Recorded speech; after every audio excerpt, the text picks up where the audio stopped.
Hello, everyone. Welcome back. Thank you so much, as always, for joining us. This is Miguel Antonio Barragan, aka Fight Fiend Migs, joined as always by my co host, Andrew. Don't get it twisted, Lapache. And this is the Mad Boxing Show, or Mad Boxing for short. Thank you, as always, for taking the time to listen to us yap about the inner workings of professional boxing because, sometimes there ain't crap to talk about. Thankfully, there was some fights this weekend, some fights on DAZN. Diego Pacheco made his return to the ring that we're going to be talking about momentarily. Basically, the only boxing going on this weekend, the only one worth watching, I guess, because he is in the super middleweight division, and right now that is the mighty division because the megastar of Canelo is in that weight class. Of course, still the maybe has one belt less, but still the undisputed champion in my eyes. More we got to talk about. Of course, we like to talk about Floyd and his problems, which was briefly mentioned in Oscar De La Hoya's Clapback Thursday, or whatever the fuck he likes to call it, where it does a little clappy thingy. And stuff that we managed to dig up in the interwebs to talk about here today. But before we get into all of that good stuff, Andrew, what's going on, dude? How you doing? Hey, what's up, Miguel? Good weekend. You know what? Giovanni's birthday, nine Oh, years old. oh, nice. Yeah, I've been celebrating since his birthday. Well, It's when been a, was it actually? it's been Thursday or Friday. That just No, I depends think it was on. on Friday. Yeah, it was on Friday. Okay. And so Friday we were at my sister's house barbecuing. And no, Christina made a lasagna. Mm, Giovanni's a lasagna guy. mm, So she dropped the kids off because it was like 100 degrees, right? mm. So she had to drop the kids off at school, come home, make a lasagna real fast. She made 3 batches, 3 trays, however you say Damn. the lasagna. Yeah, I know. She hooked it up. We Mm, took two to my sister's, left one for my sister and the family, ate one. Gio was excited, got to swim. He loves swimming. mm. And then my brother calls me out of nowhere. He's like, "Hey, want to come over, watch the Mm. college football started, right?" I said, Oh, okay. yeah, I was like, I'll be there. When we went over there, they have a swimming pool too. Kids back at the pool. Giovanni's like, it's the best weekend ever. So he did good. And then tonight, the ribs were on points. I gotta say, did a little thing off the Instagram, bro. Oh, yeah. Yeah, that's what I was hiding from you. I took a recipe off Instagram, or at least I don't know how they prepare it. You know what I mean? Not the total recipe, but how Mm, the guy wraps it and everything. mm. And I gotta say, it was a hit. It's a good choice. Yeah. You know how Yeah. I telling you, bro, my daughter started dancing like the religious, when they get in the spirit, bro. She Yeah. did that in my kitchen. I was like, check her out. That was funny. uh, That made me feel good. I couldn't believe she did you started doing put that. your hand on her forehead like the way like you were giving her a blessing? She likes meat, I guess, bro. She likes ribs, I guess. Hey, ribs are So bomb, yo. I'm a total yeah. carnivore. That shit, ribs are awesome. Anytime I go to like one of the first few birthdays that I spent here in Vegas, my folks took me to Tony Roma's because we like it. I don't know if you guys have Tony Roma's up there, but it's We did. popular Yes. at one point. Yes. So there's very few of them. I think there's like one left, and it's Right. not even in a standalone building. It's inside a casino somewhere downtown or something. But yeah, it's one of my core memories of like the first few years that we lived here that we didn't know what the fuck what to do. It's like, oh, birthday time. What do you want to do? Like, "Ah, I don't want to party. Let's just go have dinner. Cool. We're gonna go hit Tony Roma's up for some ribs. So ribs are bomb. I'll tell you that. We had I was talking about going to the swimming pool. I posted some stuff on my Instagram recently, my personal one, of like a great sunset that we got the other day, last night, yesterday, because it's like we're coming toward the end of summer, right? We have 3 weeks or so left, and it was like Vegas's little way of saying, hey, y'all, summer's almost gone, so make sure to do your last summer activities, pool activities they were Right. talking about. It was nice. It was pretty damn nice. Like I took a couple of pictures of the sunset behind the mountains. It was pretty sweet. What how what do you guys weather up there? Like is it? And you said it was 100 degrees, so it's like Still hot. Yeah, last week. it's Fuck. still hot. Yeah. Yep. Yep. We had a cool off for about a week. I thought summer was over. Mm. And all of a sudden I was no, it's coming back, and it did came back. So I haven't looked for next week what it's supposed to be, but this week was still hot out here. It was Yeah. definitely still pool weather. Nice days at the pool. All right, hell yeah. I don't have access to a pool myself somewhere. I'm sure somebody I know has a pool, so I gotta hit them up to get some last minute. I always try to do like before the summer's gone, I try to do a beach thing or a lake thing. And this year I didn't get a chance to do it. I mean, earlier I did. I went to like the beach for my birthday, but that was March. That wasn't even that hot back then. So And we had all that water too, Miguel. Come on, man. what? Right? Isn't Lake? We had all Oh, that water last year. yeah, Yeah, you gotta get yeah. out there. Yep. Yeah, that's a very good point. Well, um, not much happening this weekend, right? I mean, we had a couple of we had one fight card, basically the Diego Pacheco and which again, we do our best to try to pronounce people's names around here, and whenever we come across certain fighters who maybe one name we can pronounce their first name or their last name. I can pronounce Suleski, which is his last name. The way I heard David Diamante pronounce his first name, I can't replicate. So fuck if I know how to pronounce his first name. But regardless, we got ourselves some fight on Saturday night. There wasn't really, again, much going on. So what we're going to talk about today is things outside of the ring because stuff hasn't happened inside of the ring. But Diego Pacheco returned to the ring on Saturday night, continuing his undefeated record, taking on Suleski, a Polish fighter who previously had fought Danny Jacobs and I want to say Andrade as well, or Andrade, or however you want to pronounce his name. But tough guys. He has a lot of experience, and Diego Pacheco came out, with a good victory, a knockout victory, a gorgeous left hook to the liver. Not a Chavez type of left hook, but damn near close It was because pretty. it was Yeah, it damn was pretty. pretty. Yeah. He did a classic 1, 2, 3, basically not really connected on the two, but came back with a three, and that was all she wrote. I believe it was a sixth round or sixth or seventh round that he went down. It was pretty competitive up until then, though. It wasn't like Zaleski was, letting the much taller Pacheco have his way. There were a couple of times where he was throwing, and he was able to take Pacheco's shots. And for a quick second, I was like, oh shit, Pacheco is not gonna be able to take this guy out. He's gonna probably go the distance, and he was landing some hard ass shots. And Zaleski was able to take the shots for the most part. There was a couple of times where you can see his legs kind of got a little stiff. So I was like, okay, well, this guy can probably take it. And Pacheco smartly said, you know what, this guy's taking my shots upstairs. Let me go downstairs. And that's exactly what he did. So good win for Pacheco, solid win, got more rounds in there. What did you see, Andrew? What did you think of his performance? How would you grade it? Oh, I gave last night. It was almost close to perfect. He got caught a few times there where you could see, you'll see that steps up in class, he might be vulnerable, right? But doesn't matter. We're here. It happened. He got hit. He walked through it. He delivered a great knockout. That was a great knockout. That was a classic body shot. That's a highlight reel shot. We're going to be seeing that for a while. The man Selesky doesn't get up for what 25 seconds or so. Like it's Mm, legit a body shot. He's like, no, you fuck your count. mm, Go ahead and just grab a chair. I'll get up when I want. And he was done. He wasn't even trying. It was a great shot. I like the fight, man. The jab was working. He's pumping the jab. Dude, he made me look smart. Gotta say, he did what I love, right? mm. Jab, pumping jab, right hand in the middle. He gets him to the ropes. He's throwing right hand, left hooks. I'm like hitting my son. Like you see, Yeah. you go to work when he's on the ropes, and then the left hook to the gut. Junior just looks at me. I go, it's a thing of beauty, Junior. I go, they're bringing back the body shot. The body shot's definitely coming back in this sport. You've seen it drop a lot of opponents here lately.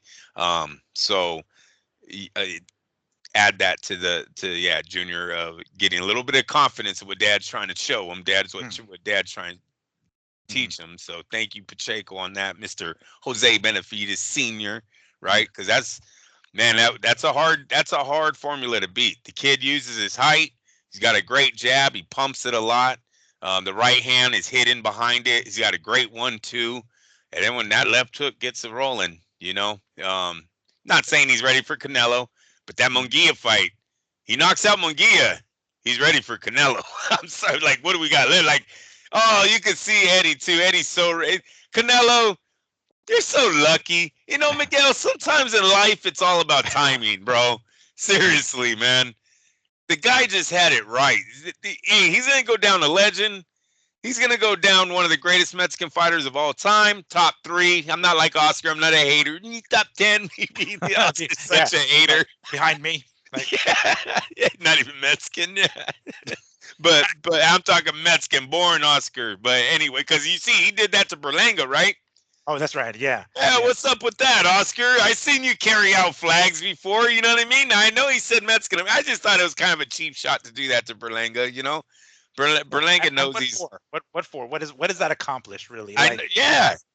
Is he mad? It's not like Oscar. I mean, Canelo just beat his guy in Munguia. Does he have another dude like lined up ready? Like, all right, I don't want him to fight fucking Berlanga. Yeah, I want him to fight my guy again, so I can get another crack at finishing Canelo or some shit. It's like, dude, come on. What were you gonna accomplish by trying to diminish his Puerto heritage? Rican status. Yeah, like Yeah, the Puerto Ricans will still back him. You know what I mean? They might not saying they're going to go to war for the dude, but it's a Friday, Saturday night. They're going to tune in. Oscar, sorry, he's Puerto Rican. He's from New York. There's a lot of connection there. Did you see him real quick, and then we'll get back to the fight? But did you see Berlanga was at the and the only reason why I seen a photo. But it was the Deion Sanders. I think the Colorado football game. I believe it was the Colorado oh game. no, Yeah, I missed that. Berlanga's in the background on one of the highlight pictures. There's something happening, and then I was like, hey, that's Berlanga. He's in the background, so he was on the field. So that's pretty cool. Al Heyman got him there. Mhm. Um, so yeah, it should be decent. But No, no, not Heyman. Okay, what's his name? Um, Hearn, right? Hearn. oh Hearn, but Al he isn't work. Oh, he's not PBC on. I'm No, sorry, no, I thought he's no, match. because he was top rank. He He was was top top rank. rank, yeah, for a Because minute. remember, he used to be with all the hip hop guys. That's Yeah, usually yeah. Al Heyman's. Ah, That's that's true. usually what he does. So that's why I thought that. But you're right. He was top ranked. Now he's matchroom. There is no Al Heyman connection. So Berlanga, hey, he's still getting in, right? Getting Hmm. in where whoever's getting him in got him in there. So I seen him online. I seen him at the game.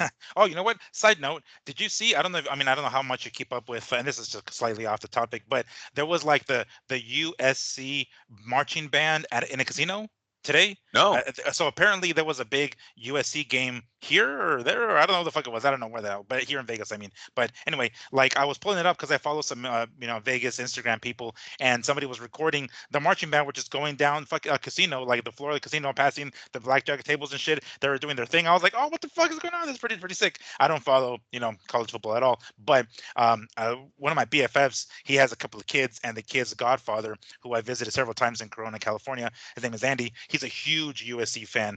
So I was like, dude, did you see this shit? It's fucking crazy. So I didn't even know casinos would permit that shit, but these marching band dudes were just going up and down, and they dude, had it's like all it's cheerleaders and all everything. I was like, oh, this is pretty sick. it's all one big happy family now. Sports and gambling are Yeah, right. they're They're in bed together at this point. come on, come on. Now college, now college foot. My brother just informed me that going back to my brother's barbecue, you Yeah. informed me that there's a 12 team playoff system now in the college football. Mhm. Come on, you don't think that was because of this gambling thing that has blown up? They went from 4 games to 12, or 4 teams to Yeah. 12. Come on, bro. Oh, it's so huge. Mm. It's all huge. You got the little teams playing big teams. Can you imagine the spreads? How many parlay tickets will be out there will be ruined by one upset in one college weekend, Right. right? It's Yeah. fucking Yeah. crazy, bro. It's Uh, just it's a crazy. You're telling me you got a marching band in casinos. Like every mhm. game I watch, there's a casino something on the game.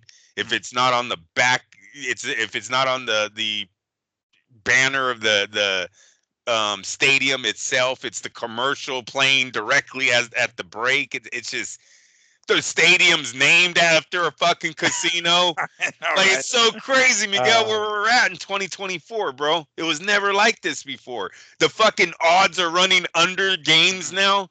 What? Oh man, come on. California needs to pick up, dude.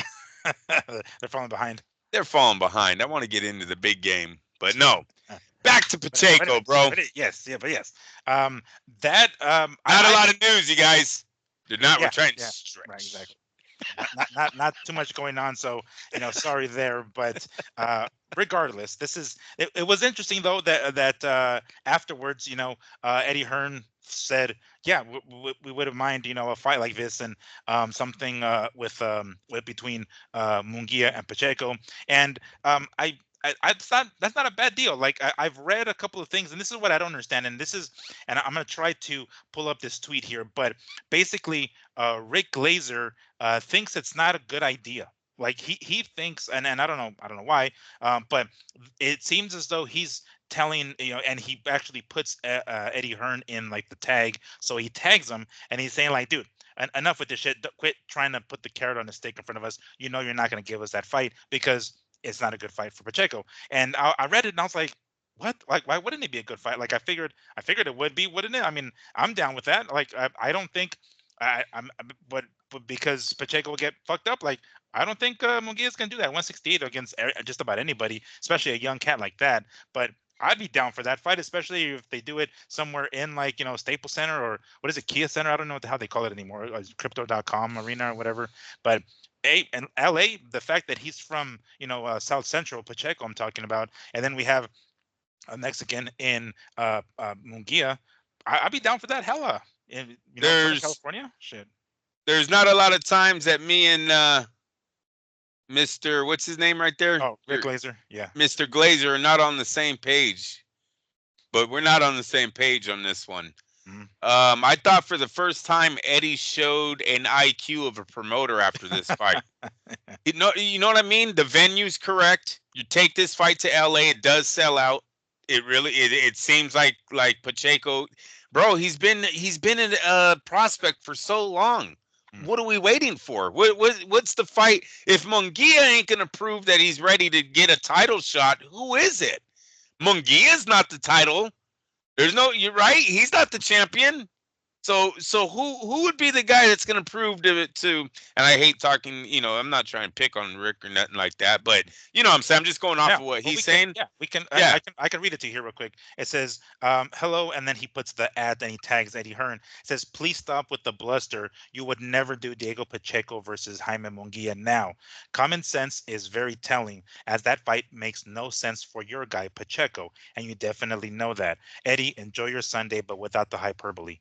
I don't get why though. I thought I almost was He prompted to should have ask gave him, us. like, Yeah. Yeah, he yeah, should. Maybe we'll tag him because we know we're important. He'll probably want to respond to us, Miguel. right, right, because all eyes are on us, right? Yes. Clearly, We you know, will tag Mr. Glazer and ask him who's the opponent that would prove yeah. Pacheco's worth. I thought it was the right time to strike. Mhm. I don't know the young man's age. You can look that up. 23, I think. Pacheco. I want to Okay, say it was so he 20. is young. So Yeah. if they wanted to play the long game, they could wait, right? Mhm. To be honest with you, I want to say that Eddie Hearn did say one more fight before Mhm. Munguia. Is that correct, or is Munguia the one fight before Canelo? Is that what he meant from that? I I, understood it as Munguia next, but Munguia is I the next, and yeah. then yeah, and then they're mandatory for Canelo. Yeah, because if I'm not mistaken, Munguia is going to be fighting here very shortly on the 20th or 21st of September. We're already in September, right? So he's going to be fighting his first fight under Top Rank, or he's going to be on Top Rank card on ESPN Plus. So it's not too far, So these guys are fighting pretty close to one another. They'll have plenty of time to prep for later this year. I'm down for that. That'd be a fucking great fight. Because I thought when he mentioned it, I was like, why is he calling him out? He already has the fight scheduled. Munguia I'm talking about, but his fight is coming up literally like later this month. So I was like, oh, that's perfect timing then. Then by the time he gets done with it, boom, the next one. But that's how I understood it. He wants Munguia next. I like it. I was asking for him to step up. You remember that last week before when we talked about this fight. I thought the young man had been a prospect, long enough. I think he won this fight with flying colors. Why not to step up? This dude was a world title challenger. He never won a world title, but he's a challenger for one. Let's And I step want it to up. say they said that he had never been stopped. I want to say, I Oh think they wow. said that I didn't about catch that, but Celeste. yeah, Mhm. that's that's another, That's another one then you could put on his resume that he was the first to stop this guy who had decent opponents on his resume. So I like the move. I like how Eddie Hearn called out Canelo immediately. Listen, Canelo's not in hot water, but there's a lot of question marks with the dodging of the David Benavidez, right? Mm. So Eddie wants to strike. Well, all those rumors are still hot, or those that backlash, right, is still hot, right? People will be like, "Watch, oh, you're gonna punk out on this kid too? He's your mandatory. He's your man," right? They might start getting a lot of that going, and now the kid, becomes a dark horse overnight, as they like to say in boxing, right? When the guy doesn't get his shot, he immediately becomes the dark horse of the division. That could be Pacheco's new title if Canelo tries to dodge him like he was dodging Benavidez. But I got to tell you, I don't think Canelo can get away with it twice. Let this Pacheco kid knock out Munguia, bro. He's going to start getting hot. And remember, in boxing, you might only have to get hot under Mr. Ali, what's his name? Turkey Ali Turkey, Sheik. yeah, yes. Turkey Ali Sheik, His Excellency. You might only have to get hot for him. Mm-hmm. As long as he wants to pay you, you fight. He doesn't need a ticket sold. He just wants to know, hey, all the fans like you. Come on.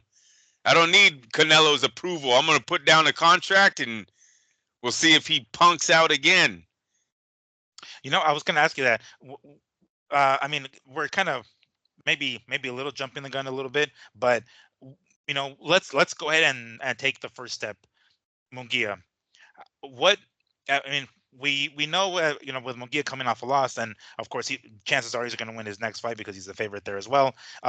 It's going to be a kind of a more of a get my confidence back type of fight for Munguia, and then potentially Pacheco. How do you see that fight going down? Like what would Pacheco have to do to make sure that fight is a win, or even Munguia's side? What will Munguia have to do to make sure that he doesn't get steamrolled by this young kid? Well, I mean that's hard to say because Pacheco's a young fighter. I don't know how he's going to react under the lights. This fight would obviously, even though this was a big step up for him, in my opinion, right? He's a main event. The guy's an ex-world title challenger. Yeah. To me, it was a step up. He passes with flying colors. Like I said, he gets hit a few times, but I didn't see anything that was alarming. Like, oh yeah, that's overrated or nothing like that. I was actually very impressed. I was impressed with Hearn's interview at the opponent Munguia. I think is an excellent fight. Look, love to Munguia to death, but his defense is his face, if I'm not mistaken. You know what I mean? Did we forget about this? And this kid throws a perfect 1-2. The left hook we see is a thing of beauty. Like, those are the only 3 punches that oh, no, he hit him with an uppercut, too. No, I'm actually lying. There was uppercuts last night, too, that were the thing of beauty. He had a lot going for him. If you continue the role that he did last night, you heard the crowd react. When they said Munguia, they cheered. Mm-hmm. They wanted that fight. The right promotion. I think the fight sells in LA. And if he beats him, I'm just talking about a perfect world for the kid. If he beats Munguia, how do they not get Canelo? Canelo's in that. This is where I go back to Canelo's in the perfect moment, right? Timing. Something in sometimes it's all about timing in life, dude. He gets the Eddie Hearn deal, right? The $300 million. Eddie has a bunch of European guys that we all knew he was going to steamroll. Don't give a shit about the undisputed at 168. We use a fucking favorite in every single fight. Like, no one had any of those dudes close to beating Canelo. But, hey, on the resume, he went up there and fought all the champions, beats them all. Gets Berlanga at a very young age. Going to make a nice penny off that fight. And Eddie Hearn is setting up the kid Pacheco for him. If he beats Munguia, he's doing it. Why? It makes money. It all makes money right now. So he would do the fight. Canelo's just racking in the money. He might not have to see David Benavidez. Yeah, I don't think he will. No. Do you think, like, with the few shots that Pacheco did take last night, do you think Munguia has both the ring IQ to take advantage of it, and the power at 168 to do some damage. Because I mean, it looked like Pacheco could take a shot, right? This guy wasn't hitting him softly, He did. but as far as Munguia's power at 168, really kind of unproven. And then his ring IQ to be able to take advantage of that. He did, because I thought the zone was a little getting a little bit of trying to add drama to the fight on some of the punches that they were saying that Solinsky was landing. Um, but he walked through the other ones. I didn't see him wiggle. There was one time where he was like he wiggled it. I didn't see it. I told Junior, I was like, I think they're exaggerating there. I didn't see him wiggle at all right there. The kid looked like he walked through him. The problem is that he was taking them flush. There was no reaction. There was no slipping. You know what I mean? So does Munguia have with the punches? It wasn't rolling with the punches. Exactly. Exactly. Yeah. Mm. So can Munguia knock him out? Don't know. Does Munguia have a knockout at 168? Obviously, he didn't knock out Canelo. How about the opponent before Canelo? He fought. Right. Yeah, he was able to finish Ryder. John Ryder. So he did stop Ryder? Yeah.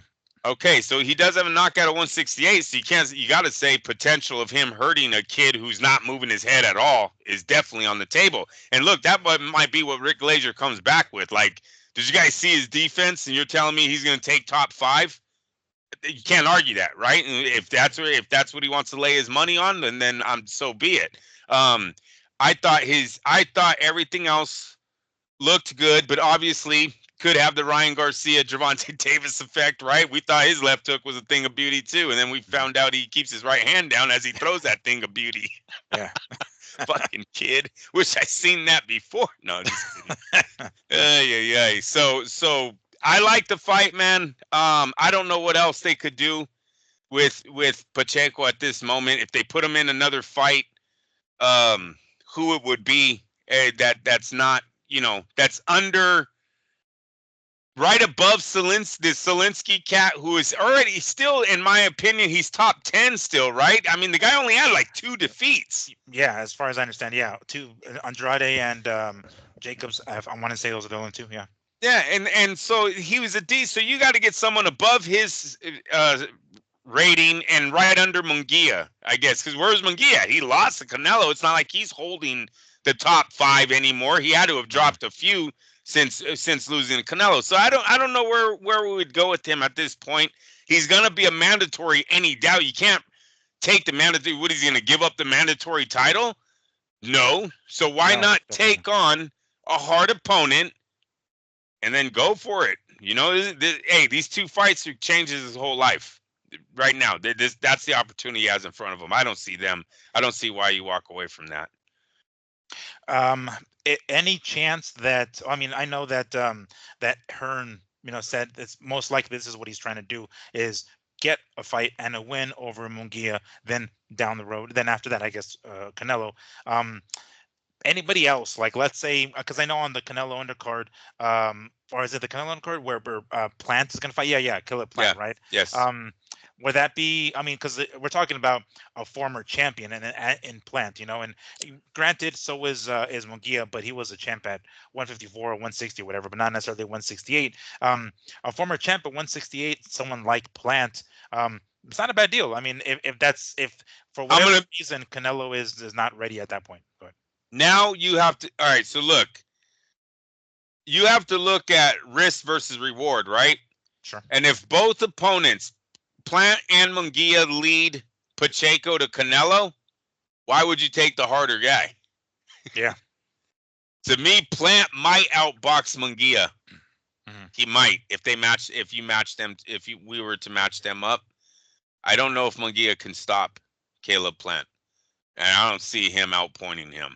So I have Plant beating Munguia. Why would I want Pacheco, my fighter Pacheco, to fight Plant? So I'm taking him straight to Munguia. We have to trust Benavidez Sr., his decision on if that's, if this is his time to make this run to try to do it. It's 2 fights.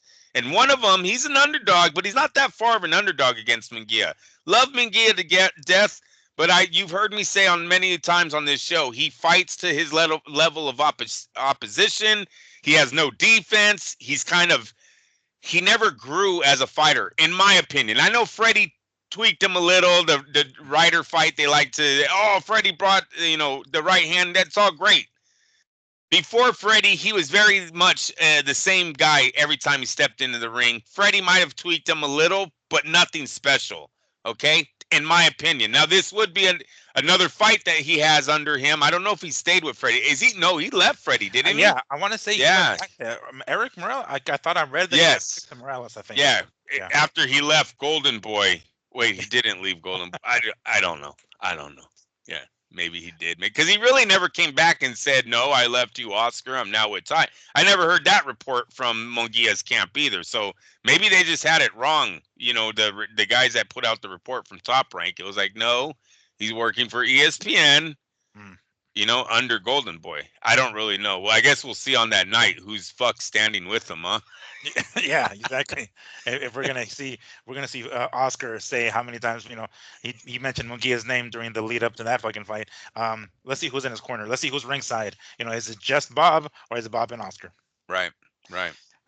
So that's pretty interesting. I'm down for that. I would like, it's this super middleweight division, even though the belts are kind of sort of, what's that word, bottlenecked at the top right by Canelo, minus the IBF that's kind of floating around now. But it's pretty interesting. It's like Mexicans are getting big. Mexicans are getting big, bro. And not just weight wise, like height too. Because we never had this many. Yeah. We never had this many this high, man. No. I mean, Canelo, Munguia, Pacheco, Benavidez. When we ever had these many guys up here? Yeah. So the Ramirez, even bigger. Oh yeah, Ramirez too. Yeah, no doubt. That's the weird times, huh? That's cool. That's a evolution. That's evolution, eh? We're getting bigger, you guys. Yeah. The meat's working. Yes. Mexico, the meat is working. Yes.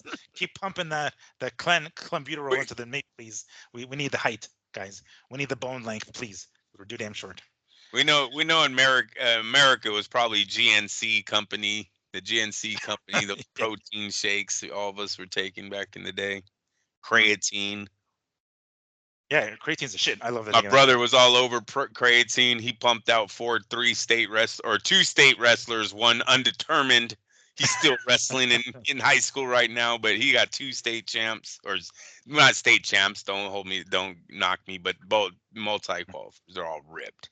I'm like, he's probably your dad. Drinking them shakes. Eh? Yeah, that's what I'm saying. I wrestled in high school, and one summer was done. Next year I come back, and the same motherfuckers are huge. I was like, they look plump as fuck. I was like, what the hell? What the hell you sons of bitches on? I didn't know at the time. I'm sure it was, it's creatine, but that will definitely get your muscles nice and plump, because it does that. It hydrates your shit like a motherfucker. But regardless. So here, another perfect world. How about this one? Perfect world. You guys don't fucking drill me. Beats Munguia. Upsets Canelo. He's 23 years old. How big is that David Benavidez fighting him? Would it be one of the biggest things? Well, no, they wouldn't make that. I mean, he's got Senior in his corner. Oh, Senior would have to leave. Senior would have to leave. I mean, he's going to go to his son. Bro, I can't say it's the biggest Mexican, because they're both Mexican-American on. These two are both Mexican-Americans at this time. Right. What's the name? Benavidez from Arizona. So you're going to tell me Benavidez is not going to get his second huge fight against a fellow Mexican-American, fellow Mexican, because of now his daddy trains him? You understand? Hey, today's show is about timing in life, you guys. Now, this is how it works in the opposite way. When you get fucked in life. Yeah, twice. You have to be the wrong place at the wrong time. Come on, Miguel. You're telling me 2 times this kid isn't going to get his pay-per-view fight? That'd be crazy. I get it, though. His dad is his trainer, but fuck, man, that fight would be so big. I mean, especially if Benavidez can make any type of noise. If he could do anything at 175 to keep his ball rolling. We know that the big showdown's coming up here in a few weeks with Bivol and Better Beef, but maybe those guys maybe they fight the fight out of each other. We haven't seen that one yet, right? We don't know how that's going to end. Those guys have the potential of beating the shit out of each other, though. That's on the table. You see the training that they do? I know I'm getting off subject. Yeah, Have you yo, seen I the saw, yeah, I training? saw Bivol. I mean, I saw What him. the So fuck, that Miguel? The fucking that fingertip, mm, and like Mission Impossible type pulling the stance. damn kettlebell while doing half a Oh yeah, push-up type shit. Like, yeah. oh geez, yeah. No, I've seen bits and pieces. I haven't seen much of Better Be of, but Bivol, I've caught a couple of them online. I was like, oh shit. This is what Fergus, and mind you, he had only fought once, up until recently, right? So he was off for a little bit because of his hand or whatever. So it's like, all right, and he's kind of getting the timing back again. He's getting back into the rhythm of like hard workouts. Not that it wasn't the case prior, but now it's like shit. He's ready. Damn, hot damn, he's Fingertip. ready. Yeah, that fingertip shit was amazing. Yeah, those stances he was holding. I don't even know how many minutes they were holding that for, but just that little clip was like, wow, that's Mhm. some stupid strength. Yeah. Stupid strength. And then I think Better Beef was saying 12 rounds with dumbbells. Was that Bevo or Butterbeef that was going? I've Oh been, shit. yeah, he's been sparring with dumbbells for 12 rounds, throwing punches with dumbbells. Hmm. Guess he ain't gonna stop chunking. No. And No. I've been punching with 25 pounds. Yes. All it takes is 10 to break the jaw. So I can handle, I can handle 25 pounds. But yes, yeah, that's I would hope that, for Benavidez' sake that he doesn't get fucked over twice. But I mean, That's I don't know. insane. Like how would That's insane. what he would you like you mentioned, the senior would have to basically leave the camp and be as neutral Of as course. possible, but he's not going to be, I mean, yes, he'll leave the camp, of course, he'll leave the team, but it's I don't know, I don't see that happening. It could be, I maybe it would. know I just don't see it I happening. I know Pacheco kind of danced around. He hopes that Benavidez stays at 175 and makes noise there and blah blah blah. Benavidez Senior waited a long time for his son to get his shot. I don't think he lets not this block it. If the two are the best in the division, I mean Pacheco obviously would be on pound for pound at this moment if he was to stop. Man, we're saying a perfect world, not saying it's not talking about it happening. I'm just saying in a perfect world for him. He's on the pound for pound ranking at this moment. He'd be the biggest star probably in Mexican boxing, no matter who you are, as Mexican fight fans they would all know who Diego Pacheco was, and then you got Benavidez, who never got his shot. It's pretty big. That's a pretty big fight where Jose might have to, in a regretful decision, be regretful, but gotta go.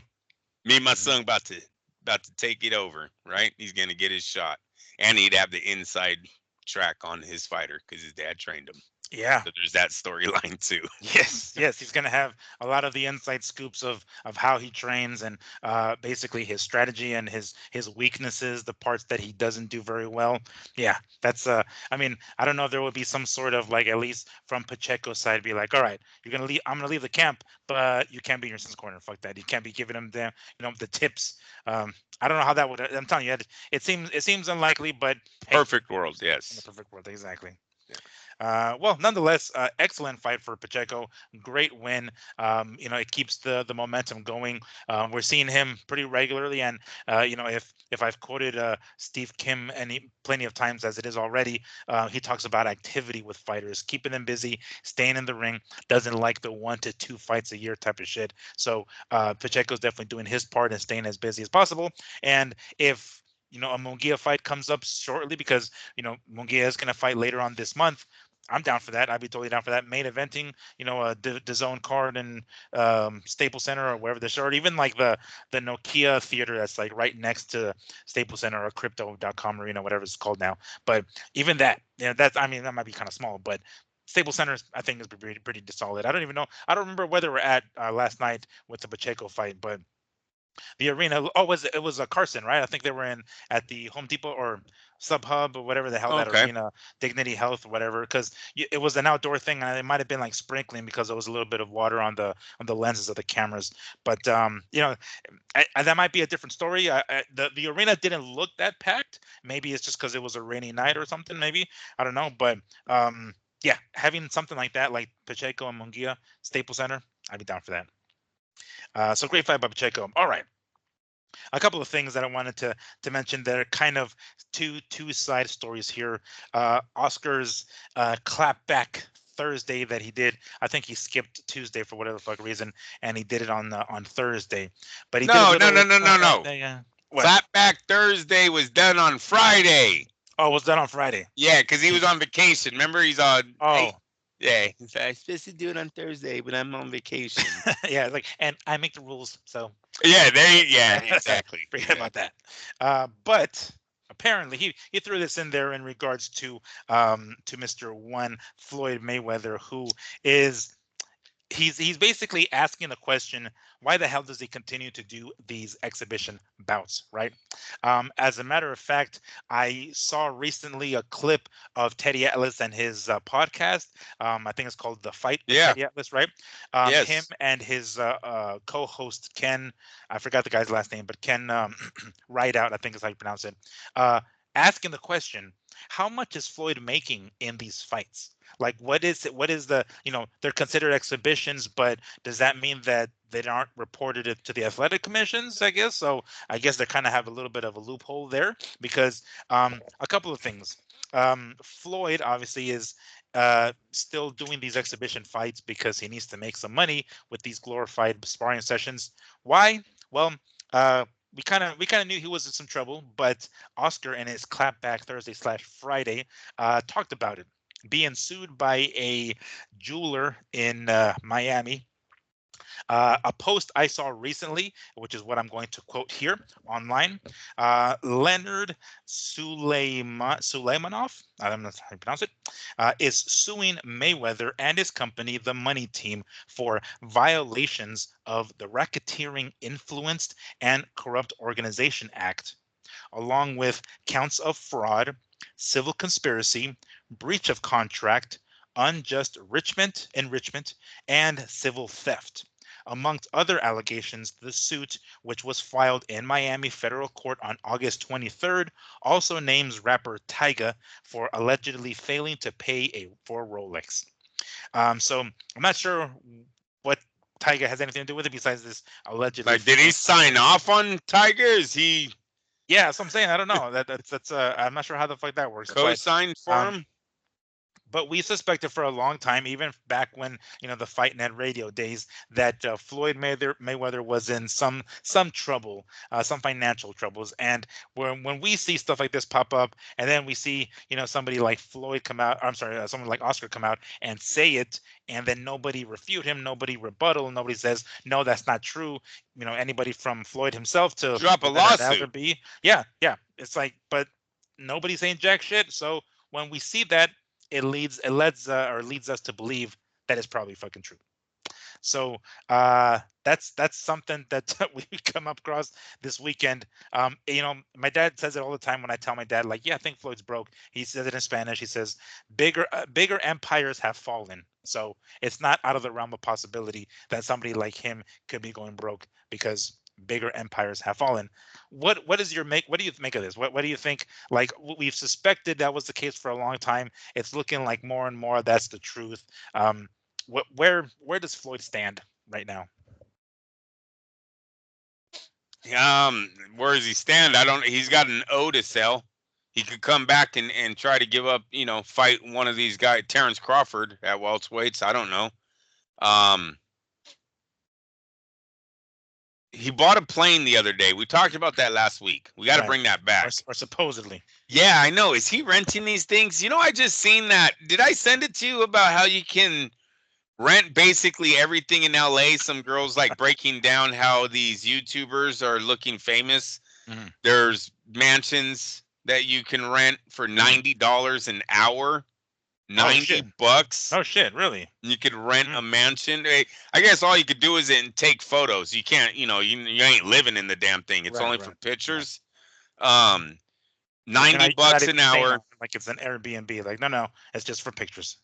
There's a company for $800 a month. You can wear any designer clothes or bags.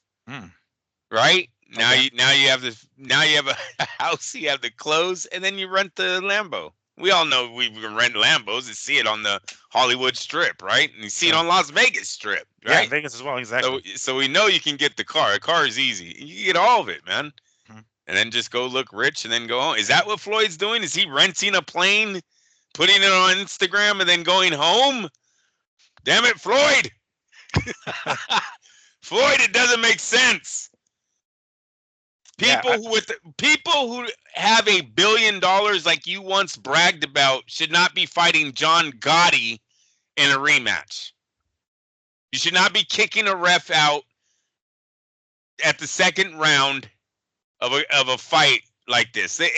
Everything doesn't make sense. It just doesn't add up. It doesn't make sense. And look, I know Teddy Atlas wanted to go out and go, oh, he deserves to do this. He deserves to make that money. No, it don't, because it doesn't seem like, what money is he making? I don't know one person that watched this thing. Where did they make money at? Besides whatever they brought in on the fucking live gate and the 10 pay-per-view sales that they probably got. Where else were they making money? Yeah. Right? It's all about the live gate and what, maybe liquor? I don't know. Did they have a liquor license? Are they selling drinks at this place? You can make a good dime. You can make like 20 grand on liquor on a good night. Show a fight for 4 hours, selling beer all the time. You might make a good money as long as people show up.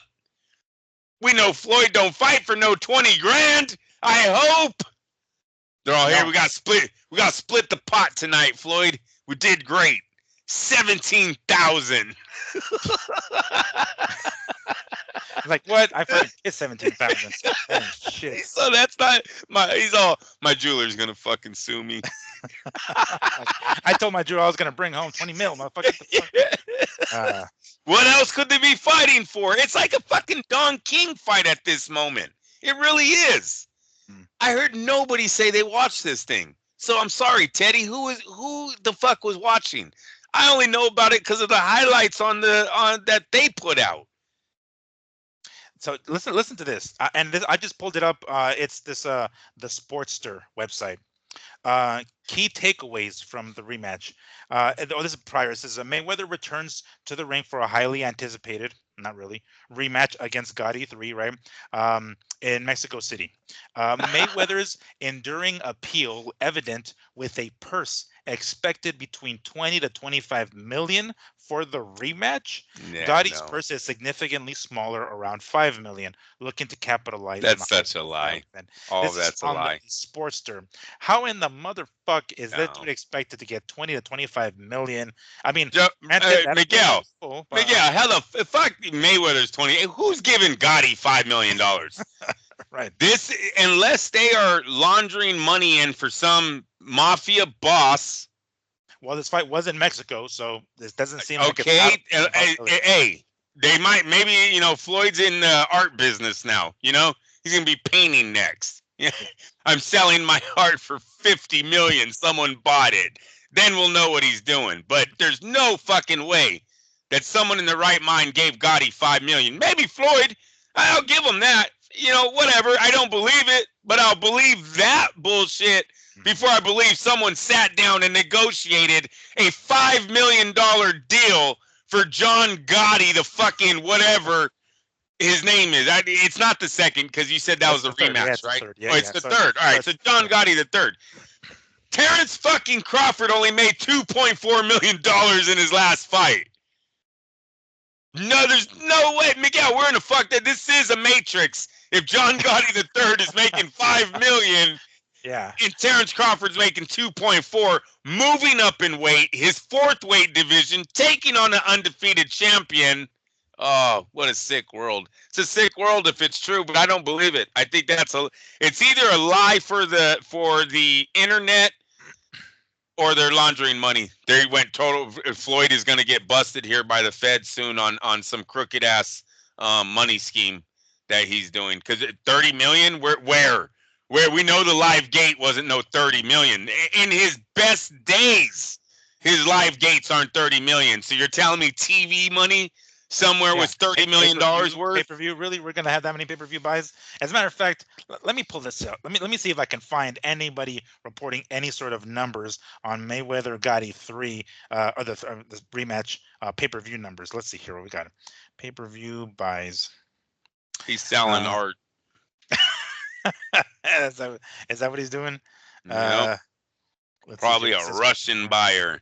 But he said he was in Mexico, so that'd be cartels. Right. That's what I'm thinking. I'm pretty sure. The price was $50. The pay-per-view, it gives us again the Sportster coming up with the let me see here. Oh, is this? Well, hold on. Is this? I'm trying to think. I'm gonna pull this article. It said no. Is this an older article? This has to be for the first one. Hold on, because it doesn't tell. No, it's probably an older one. Yeah, this is. No, because yeah, it's not giving me any sort of like numbers, at least that I can find in regards to what the pay-per-view numbers did, if anything at all. Because everything is just telling me like when I put in pay-per-view, it pulls up the pay-per-view price, the time, date, all this shit, and even like their purses and stuff like that. But yeah, as far as pay-per-view buys, ain't nobody mentioning jack shit. Hmm.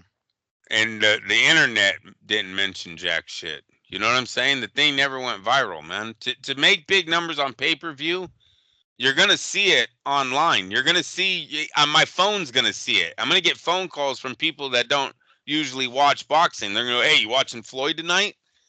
Um, so no, there's no way $30 million for those two. There's no way. Mhm. Hey, bro, Spence and Crawford doesn't make it. You know what I mean? They didn't make that much money, right? I think we've only had one fight that might have generated $30 million, and that's the damn Garcia Davis fight. You know, there's no way Floyd versus Gotti made that. So something's either fishy going on over there, or it's just a flat out lie for the internet. You know, it's just Floyd bullshitting like usually. His numbers, I don't think they ever gave us numbers when he fought legit boxers. I don't expect us to get the numbers on this one. You know what I mean? Like that's always been their prerogative. That's the way they roll. Um, so no, it's. What do you think about this lawsuit? This lawsuit with the jeweler, or at I least think that's what. he's gonna have to come back and fight soon. Yeah. Seriously. Listen, or they're talking about him selling assets, like De La Hoya said. If we Yeah. start hearing that Floyd, I would say it's going to be like Miami first, because Floyd really don't go over there. If he really does have a mansion, he's sitting on with 3 million, 4 million worth of cars inside the garage. Yeah, dude, get that 30 million back, or shit, it could even be upward. Dude, didn't Alex Rodriguez sell a house for like 60 million in Miami? It was a ridiculous price that Alex Rodriguez just got over there. I think Floyd, isn't he on that same island with Puffy? Oh. And there's like a bad island over there, bro, where only the rich. J-Lo has, I think, a mansion on this island. Rick Ross has a mansion on this one. I want to say Floyd's there. If I'm not mistaken, I believe I that's where his mansion is. Mm. So those things are, that's top market real estate right now over there in Miami. Let it go. Yeah, you're gonna take a blow on the media. Everyone's gonna know. Well, he's in trouble. Better, times aren't good, right? They're worse than we Mm. thought. But at Yeah. least you'll have 60 million in your bank account. Now, just live the right way, right? He still has an out. See, I mean, I know. this is No, kind of his I know last it shot, right? sucks, bro. Yeah. Yeah, can he live there? Yeah, stop buying fucking purses, dude. Seriously. They make you look stupid anyways.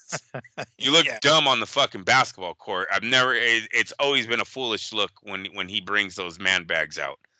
Just sell them. Be a Yeah, grandpa.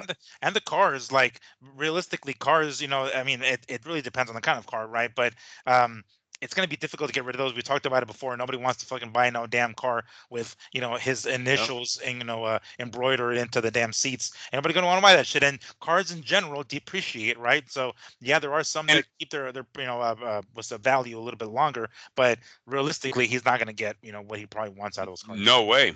No, but hopefully he still gets 1 million, Hmm. right? And at that point, it's still $1 million. Now put the damn money away and be a grandpa. I'm gonna keep saying that. You're not 20 years old anymore.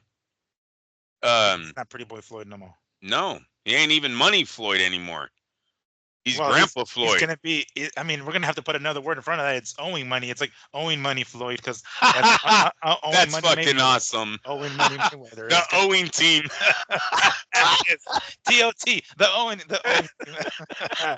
Sorry, have those at the. We'll work on that. Yeah, we'll work on that. That's a We'll good sell. one, though. We'll help you sell this shit. I will buy a whole bunch of these embroidered hats that says TOT, the owning team, because that's clearly the owing team. I should say that We that's owe you, buddy. Yeah, because that's kind of at this point Floyd probably is willing to accept all the help he can get from even two internet guys. He But still has an out. He yeah, still has an out. He can sell everything. He's still being good. He wouldn't be Michael Jordan like he once was. And mhm, that's sad as fuck, Floyd. But you still could live a good life, never have to work a day in your life. You won't be opening the door at any casino anytime soon if you mhm. just sell it and live it up right now, live right from here on out. And I think he did a great run. I don't know. Can any of us average people say that Floyd didn't have a great run? I don't know, dude. I think I've seen you travel the world once or twice. You It can was a put it it was a down. good ride. It was a good That's ride. right. You can put it down. Yeah, some people never get that fucking ride, and you did it for 20 some odd years. All So right. if unfortunately this is, and mind you, if this is the way the cards or the way the cookie crumbles, so be it. But it's most likely his own doing. Of course. I've heard this years ago, and I don't know how true it is. But one of the reasons he came back after the retirement was because his one of his investments was like somebody like screwed him over a fuck ton of money, so he had to come back and make up some of that money when he came back out of retirement. I don't know how true those rumors were, but this was like, when the fuck did he leave? After he was it when De he La announced? Hoya. Yeah, right after De La Hoya, After right? De La Hoya, he Yeah, quits for 1 year. Yeah. yeah. So I that was part of the rumors that I heard back then, 07, 08, around there, right? It was when I heard it. So maybe a bad deal, cost them a lot of fucking, because it happens. People try to invest money and it ends up not working out. We have to follow somebody like Shaq who like owns, I don't know how many Five Guys burger joints or something like that. You kind of have to go that route because it's like, how else are you gonna make money? And I was talking to my brother-in-law about it earlier today. It seems as though Floyd doesn't know how else to make money besides fighting. Everything else that he's done, it seems as though his Well, damn. Huh? if you believe Rick Laser, Al Heyman might have screwed him out of a Oh. 100 million. They're Mhm. saying. So there's also, there's that side of it too. But these buildings that kept telling us that he had invested in, it sounds like they were Al Heyman's investments that are now nowhere to be found. Mhm. So it's scary. That's kind of not his. He was trusting a man, gave a lot of trust to him. We all seen Yeah, it after a every lot there. fight. They Yep. praised him like he was the godfather. And that's a lot of money missing, a lot of cash flow. Mm. So yeah, he has that going for him. Look, and he hasn't hit. Listen, you guys, Netflix, Amazon, Floyd is hurt, man. You get a deal right now. You get a deal because, hey, Miguel, I'm telling you, we need someone to save us. And if it ain't Tyson, Jake Paul would be a nice starting point. Mm. Floyd's the cream, man. You get Floyd to come back on Netflix for streaming. See how many homes that brings on a Saturday, you fucks. Then you go tell me that the Sphere, UFC at the Sphere, is gonna. Hey, you see, they're Yeah. all pissed off. Oh See, they're yeah. saying Canelo's already hurt them 20 million. I have heard that. Yeah. Yeah, Well, I mean, when you price your tickets at six fucking grand, come on now. It's that's like, look, if fucking we're gonna get that's a, yeah, insane. I mean, if you're gonna get a card there, cool, but make it affordable, at least reasonable, or the same And price then but elsewhere. and then what about location? Something I never thought about, but the high rollers, do they really want to take that trip down to the Sphere when Canelo's fighting right across the street from Mm. basically the major casinos? Hey, did you hear about the MG? Well, they think it's the MGM. Mm. Took $100 million hit in Baccarat this last month. Oh no. Yeah. I Damn. guess the reason why they're suspecting the MGM is because they're the Mm. ones that take some crazy ass bets. I think they took a $400 hand one time in Oh Baccarat. shit. So with them taking that kind of crazy betting over there, someone lost 100 million. Damn.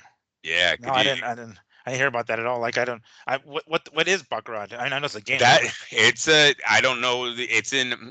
Don't want to be racist, but it's an Asian game. That's a lot of Asians play. That's remember Oh. Macau. Remember when Macau opened up?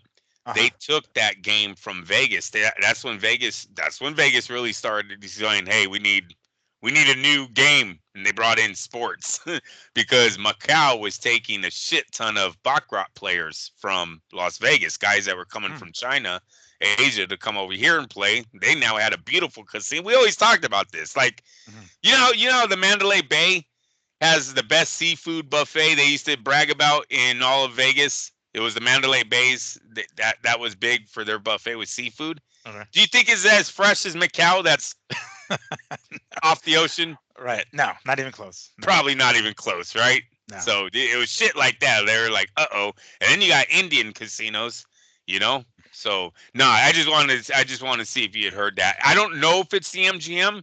Why what's it, Paulie C? I follow this guy named Paulie C on Instagram. Why he Oh, yeah, I know him. Yeah. okay. Why Oh. he suspects the MGM is because they know of those type of crazy bets happening there.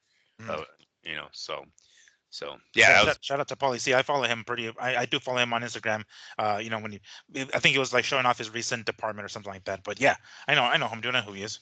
nice. Hell yeah. Floyd, hopefully everything turns out okay. You know, if you're watching this, Floyd, you have an out. You have an out, and it's at 0 on the other side of your fucking record. That's Still right. have it, you know. That's right. Figure out a way, you know. You fuck it, do it at 154. Do Crawford at 154. You fought there before with Oscar. I'm sure you can do it again. It won't be a problem. Might as well just do it. Go ahead. But stream. He's got to work a stream deal. You got to help us, Floyd. You've always robbed this sport. No pay-per-view then. No pay-per-view, bro. He's got to help us on this one. Somehow, someone needs to talk to him in Netflix or Amazon. Al Heyman. Al, you can try to help us, and you pay us back for all the PBC money you stole from this sport. Yeah, that you fucking squandered. Yeah. I'll forgive you for the De La Hoya photos. I promise you. We know you were behind it, you son of a bitch. Trying to steal his fighters, motherfucker. So no, they definitely need the streaming. We need to see if there is a platform for boxing there, because we are getting affected big time by not having a legit platform for the sport. Love DAZN to death, but they're not HBO. You know what I mean? And I'm really interested in seeing the Netflix thing put on a fight. Floyd seems like he's ready to work a deal. If all these rumors are true, I mean, come on. Before you get any older, dude, we ain't gonna believe. You know, you only got so many more moons before we don't even believe you can make this comeback. So let's get this thing rolling here. Jake Paul, somebody needs to start listening, bro. Even if it's Floyd versus Jake, I'm dead serious. Make it a fucking circus. I just need to see Floyd on Netflix. Everyone go. Hey, dude, you know how many casuals would buy into that fight, especially because he already fought the brother. Mm-hmm. Like, stop it, you guys. Let's make this fucking thing happen. Leave Tyson alone, man. Have Tyson be like the special ref or some shit. You know what I mean? He's done that before in wrestling. Funny. He was actually a referee. Yeah, I know that. That was my time, dude. Well, that's the X, bro. I told everyone to suck it, eh? That was my time too. I mean, mind you, I was the 13-year-old kid in fucking junior high telling teachers to suck it. So yeah, didn't exactly. Walking by a classroom, dropping that X on your friend, bringing out the damn glow sticks. Like, yes. I even had a Stone Cold One Tough SOB shirt, dude. Yeah. It said One Tough SOB, and then Stone Cold was on the back, cracking 2 beers. Yeah, I even had that little trailer trash shirt. See little Angie running around the neighborhood. Oh yes, the good old days. I still got my shirts don't fit anymore. I still got a couple of shirts, but they're all fucking. Because you can't make that look like a homeboy shirt, bro. Can't take that to the video. No, not the Stone Cold. No, you can't. I mean, you can't wear a pink Bret Hart shirt. It's fucking tough because it's not gonna roll. Just in case you guys didn't know. All right. Well, moving on. Very interesting news. The WBO has now officially ordered Terence Crawford to take on Sebastian Fundora. That's pretty interesting. Because up until now, we've been kind of thinking about Fundora and everybody else. You know, Tim Tszyu. Crawford, okay. Well, let's go ahead and read this post here. The WBO has now officially ordered Sebastian Fundora to defend his WBC and WBO super welterweight titles in a unification bout versus Terence Crawford in their next fight. Crawford has the WBA super welterweight title and now the WBO interim with his most recent win. 30 days to agree to a deal, then purse bids. And I believe this was posted a few days ago. About 2-3 days ago. So okay, well, I mean, I kind of kind of feel bad for for Tim Zoo. Feel bads, man. You kind of out the odd man, looking in. Not sure what exactly is going to transpire there because we all thought that was kind of the next logical fight, right? I mean, if we're gonna have a rematch there, that kind of thought, all right, let's do it because that's kind of what we anticipated was going to happen after their first fight, because of the controversy with the cut and all this other shit, right? We figured we are going to have a rematch. For whatever reason, it didn't go down, and I mean, part of it had to do with his own cut, of course, and then Fundora, of course, taking an ass whooping, even in the win, had to take a suspension, so he needed some time to rest. But we all kind of suspected that the rematch was going to happen. Now, after Terence Crawford beating Madrimov recently, now I guess he jumps the line, right? Okay, I'll take it. We kind of thought that maybe there was the possible Virgil Ortiz and Crawford fight coming up. Now that's not going to happen, right? It seems as though this is what the WBO is trying to order. Now, that's not the end all be all per se, because we all know how many times WBC WBO has ordered X fight to happen, and for whatever the fuck reason, it doesn't happen, right? There's just boom, boom, boom. This one seems to be, more potential because of the names involved and because of the potential money that could be involved.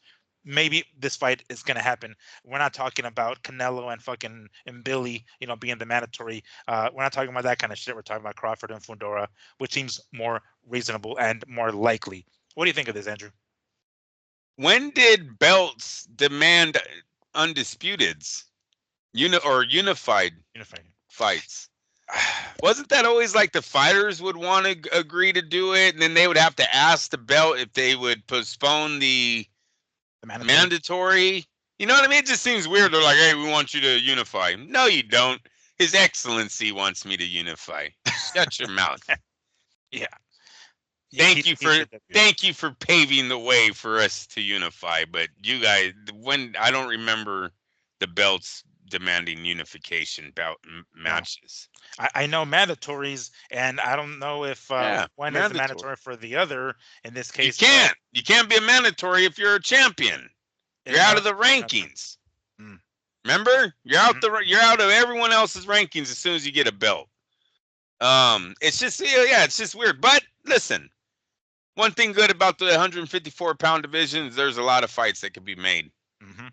And then it all ends to one guy, Terence Crawford. As long as Terence keeps winning, everyone else that keeps winning under him just keeps getting their shot at him.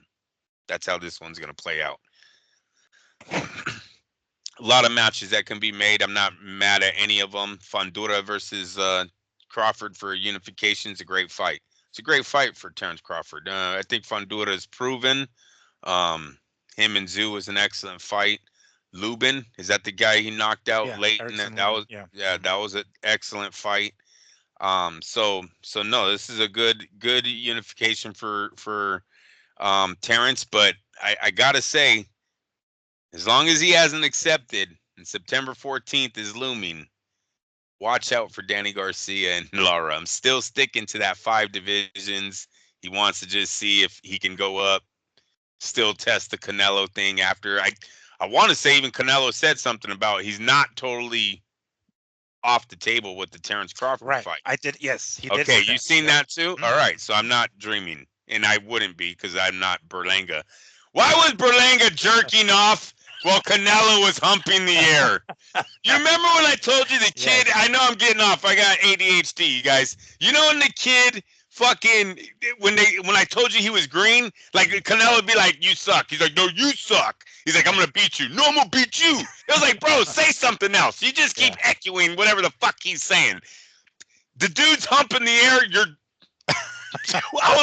it's fucking, that's classic, bro. Berlanga, we're gonna make fun of you for a long time for that one, bro. The day you jerked off on Canelo. What the fuck? Hey, and whoever put it in slow-mo, you guys are wrong, but that shit's funny as fuck, dude. The internet remains undefeated. Yes. Fucking kinds of things. Oh gosh, I remember that. Yeah. And it, I don't know. I mean, I don't know. And it even looked a little out of character from Canelo too, because he doesn't do that kind of stuff, right? But if that's the dream that Fucking Mungia was keep in mind, if you're not gay if you're the one doing the penetrating, okay? Yeah, You're the one yeah, that's what they you're the say, one right? being the the penetratee or the penetrator or the penetrated, Oh my then you gosh. are. So keep Damn that it, in mind. Miguel, you're setting rules. Oh, Miguel, That's what I read. I that's heard what it. I read.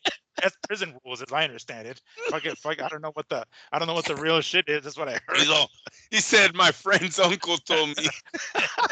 Yeah, I heard asking for a friend. It's all right. That's all right. Yeah, yeah. That's my understanding I of it. didn't I want don't to know. disrespect your family. I was going to say your friend's deal. It's funny. I actually have a cousin that we no longer talk to who was in prison at one time, and I have pictures of me as like 13-year-olds, in fucking prison with my cousin. So trust me, my family has been in that area, although they haven't told me those stories. So this is just my speculation, Berlanga, just so you know, okay, in case you're aware. But next time you see Canelo humping the air, don't do the hand gesture. I'm just saying. It'll probably be in your best interest. I'm just saying. But anyway, yes, and unfortunately, Tim Zoo kind of seems as though he's kind of out of the picture for the time being. He pissed him Hopefully, off. eventually, yeah, right. It seems as though um, his excellency was like, ah, fuck this guy, he tossed him out onto the side. So now there is that, right? So now we're gonna have Fundora and Crawford, it seems, and he's kind of out. I would still like to see Ortiz and Tim Zoo go at it if these guys Of are if we're course. not going to see those guys anytime soon against the guys that we're going to see Fundora and Crawford. But um, I'm okay with that fight. I'm good with anyone. The fact that you mentioned it earlier. Any round robin of these guys going at it, very very intriguing. Madrimov and Ortiz, you know? Oh yeah, Madrimov, there's so many fights they can get made right now in that division. It's really all a win because I was gonna say cream of the top is there in Crawford, but he only made 2 million in his last fight. So I don't know yeah. how much of a Uh, raise you guys are actually getting when you fight the best fighter in the world, but that and sucks. then probably poor choice of words after talking about Berlanga and his dream, like the cream of the crop. Like you could have chosen a better term, but regardless, yeah, that we don't know where those guys stand in the division. I wouldn't mind seeing Madrimov and Ortiz. That'd be pretty sweet. I guess in the meantime to see how Yes. this title unification fight plans out. Um, if that does happen, I'm assuming Crawford is going to be the favorite. What kind of challenges, besides I guess the obvious height, do you think Crawford is going to encounter with a fighter like? I mean, Definitely height. yeah, right, I definitely mean, height because we're come on, talking we've about seen we've very. seen a lot of slippage in his fight with Madrimov, right? Like I said, I thought it was the same Terence Crawford. Everyone was acting like he wasn't the same guy. I thought it was the same fight, kind of walked him down, chop you down, kind of break you down kind of style, knock you out late. It just Mhm. doesn't happen. The guy's able to eat all the punches, deliver his own punches back because he's 160 pounds. Fight night, 154 at Right. weigh in. Mm. He's hurting him with the shots. He's hurting his face at least. We see Terence is beat up more than we've seen him in other fights. Fundora has a lot to hope for in this one. Definitely has the height. Needs to use it more. That's one of his downfalls. He doesn't Mm. use it enough, but this is the biggest fight of his life. Now he might actually start taking advice and trying to work different things. It's an excellent fight. Like I said, I think he's proven. We know Terence is the best. Mm. I don't believe BoxRec in their Javante Davis in a way, pound for pound ranking, Mm. protesting that one. But no, I think he's the best, and it's an excellent fight. So Terence is the favorite, but anything can happen right now at 36 years of age. I think Madrimov with only 10 professional fights proved that.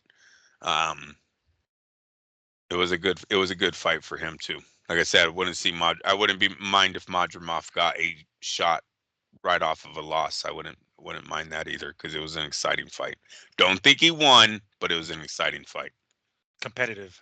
Competitive, Um, yeah. let's throw a monkey wrench in here. There was some talk of Boots Ennis, if he can't get the fight that he wants to get, another championship or another unification, because there was a fight that was offered to Brian Norman Jr. For a unification bout there that supposedly he turned down $1.7 million, the most he's ever fucking made, but he turned it down. Um, it seemed as though, from what I've read slash heard, that even Boots Ennis is debating dropping the belt and moving up to 154, He adding yet should. another name to that already stacked weight class. Damn, that's a monkey wrench, that we're gonna throw in there. It seems as though he might be kind of sort of chasing Crawford. If that's gonna be the case, if he's gonna go up to 154, I wouldn't mind seeing it. I mean, I think he's got plenty of business to do at 147 still. But if no one else is willing to play ball, then I guess I don't see a problem with him dropping and just moving up to 154. Him against the guys we just mentioned, Madrimov, or even Barichuk, who just had a great fight with Virgil Ortiz. Any one of those guys seems like it's a doable. They're all on the zone. It seems like it's a very easy, match room type fight. Matchroom and Golden Boy. I'm sure they've worked together countless times already because they're both on the streaming service. Let's just cut to the chase. Let's do it. Might as well at this point, because it seems as though Innes is having a hard time finding an opponent, and that's going to happen. How much longer can he stay at 147? Just drop that shit, move up to 154, and add your name to the list. And hopefully you don't get lost in the shuffle. But it's like you're adding your name to a pretty stacked weight class already. He can't with his ties to Eddie Hearn now. He can't. I think he's with the way His Excellency is running the sport right now. Um, Wait, I he think can't. that He is the can't. I think that is the correct move. Is it would Oh, be to move up to 154. Mario Barrios just text me. He loves that move. good idea. Co- Right. Comes number one, right? Wouldn't he be like Yeah. number one in the division? Like what the fuck? I didn't even fight anyone. Takes a picture of the rankings. Take a little screenshot. Right. A little screenshot. Yeah, hell yeah, that'd be fucking plastered. Number one in the world. Wait, you didn't fight anyone. They all left. I don't know. I Yeah. fucking woke up one day and Terence was gone and fucking Boots was gone. Mhm. Even and he beat who's the Cuban? The Cuban that beat Pacquiao? Ugas. Ugas, thank you. Damn, I hate when I go blank on names. Yeah. So he already beat Ugas, right? Mhm. Yeah, so he's number one. Oh yeah, he definitely texts, bro. He wants Ennis out. He gets the big shot with either Haney, Garcia, right? Because then one of those fuckers are definitely going to 147 to try to clean up because there will be no one left there. Yeah. Except Barrios. I'll give Barrios that, but it would be funny to see him at number one. I don't think I'd ever seen that in the sport. Because we know Right. we know the caliber of fighter he is. You know what I mean? If we do wake up one morning, he's right now number one at welterweight, be like, that's pretty funny. So Garcia, obviously, when he gets to come back, he's going 147. Haney sounds like he's on his way to 147. Telefimo or Tefimo, how do I say it? Is it Telefimo or just Tefimo? Teofimo. Teofimo. Yeah. Working out. He did what we're saying. He did what a lot of people are saying, but fighting that was big. Yeah. And you got to grow from your dad. Not leave your dad, Mm. but let's move on. Let's get another trainer. And where is he at? Down with Canelo. Canelo. Yep. He's even wearing the Canelo gloves. He's Yeah. always wearing, his Grant or Everlast or whatever the hell. But walks into the Canelo camp, like, no, you wear my gloves. And he's like, I guess. Yeah. Do I get a free pair of gloves? Sure. Here you go. All right, cool. I'll take a free pair of no boxing, no life gloves. But yeah. So let's say, all right, let's say for the sake of argument, right? Because we know that in the very, very near future, Haney's going to move up to 147. Would it help Boots to force himself to stay at 147 and not what's to blow his wad and go up to 154 this soon? I mean, again, where there's a lot of names to be, like my concern is that he's gonna get lost in the shuffle with those other names, with the Virgil Ortiz and the Sues and everything at 154. Maybe stay at 147 and let Haney come up and maybe have yourself a superstar type of fight. I wish I knew Boots more to answer that question. See, when I used to cover the guys, you'd kind of ask these questions in the media room. You Mm. kind of know where they were at physically, right? Because sometimes you just listen to an interview, they'll tell a reporter, "I think I got 2 more fights at welterweight. I think I got this at welterweight. Then I have to move up. I'm really struggling right now to make." So you get that, and you get all that information. With Boots, he's so young. I don't know how many fights he had left at welterweight. But if they were like, hey, he's only got so many fights left, come on, that clock is ticking. That clock is done. It Mm. expired. Um, he tried to get the fight with Crawford. It didn't go through. Didn't he try to get a fight with Ortiz? I could have swore there was another big fight he had that didn't go through. Um. Oh damn, I don't remember. It wasn't Ortiz. If I, Virgil or didn't I Ortiz don't. get sick? That wasn't a Um. Boots. No, I don't think it was. I mean, Ortiz did get sick, but oh It shit, was I have never to for look it up. But Boots. I don't remember it All being right. Boots. No. I thought he had 2 fights that have both didn't pan out for him. But either way, um, he has to start looking at the time frame. That's why here we go. There's a connection. Yeah, we come full circle. Yeah. Yeah, because think about it, bro. Haney's gonna have one more fight. It seems like at 140, right? Mm. Garcia's not in the picture until next year. So can you hold this weight for a whole nother year to get the Garcia fight? Barrios, I don't know as if he's worth moving Yeah. up and start putting your name in for the other guys, right? Those all might be bigger ticket fights even without a belt. So all that starts playing into effect, and Delafimo, I don't think has any desire to go to 147 to take on Boots, and I think if he did, it still wouldn't be that. Is that fight worth more than moving up and just taking on Zoo over in Australia and taking on the winner of so on and so on? The ball keeps rolling after that because there's so many options up there. He has to sit down with His Excellency and Eddie Hearn and see where he wants him to go. But I'm going to say 154. I think's the way to go. Look, if there was a platform that like HBO or Showtime that wanted to see you grow, then yeah, you try to stay and maybe fight Mario Barrios for a title, take his title from him, and then move up. I don't know if His Excellency is in here for the long run or the quick money grab. And if that's the case, he doesn't give a shit about Barrios' fight. He wants to see you fight Terence Crawford as fast as you can. So I don't know what his plan is on that. But if it was my guy outside looking in with what I know about Boots, I move up. I move up because I don't think the pot's worth it down there. I don't think there's enough money right now. Devin Haney only got $1 million, you guys. Like, Yeah, right? and it does I'm look as though that's the case. There, from what Eddie Hearn is talking about, he's talking about the Australian Liam Paro fighting, There Devin you go. in There you Australia. go. That's what they were talking about. But I mean, and he said it before. Eddie Hearn has said it before. If that is the case, then of course Devin Haney's move up to 147 is going to take even longer. And at that point, is Boots willing to wait there, or just because that's really my main concern is that he's going to go up to 154 and get lost in the shuffle. He's going to be behind Sue. He's going to be behind Ortiz, Crawford, and all them, and Fundora. And I don't know if he's going to be able to find himself a fight. At the very least, at 147, he has a belt. He has a little bit of leverage. And if he decides to stay there, who's the what's his name? Devin is going to eventually move up, and at the very least, he'll have some sort of leverage to be like, look, I got a belt. I know you want it. Let's make this roll. But There, it's a long time. the upside to His Excellencies, he seems like he's old school where he don't give a shit about losses. Mm. Right? He gave Zhang a rematch. He gave Wilder a rematch. Like he's given not a rematch, but another opportunity right off of a loss.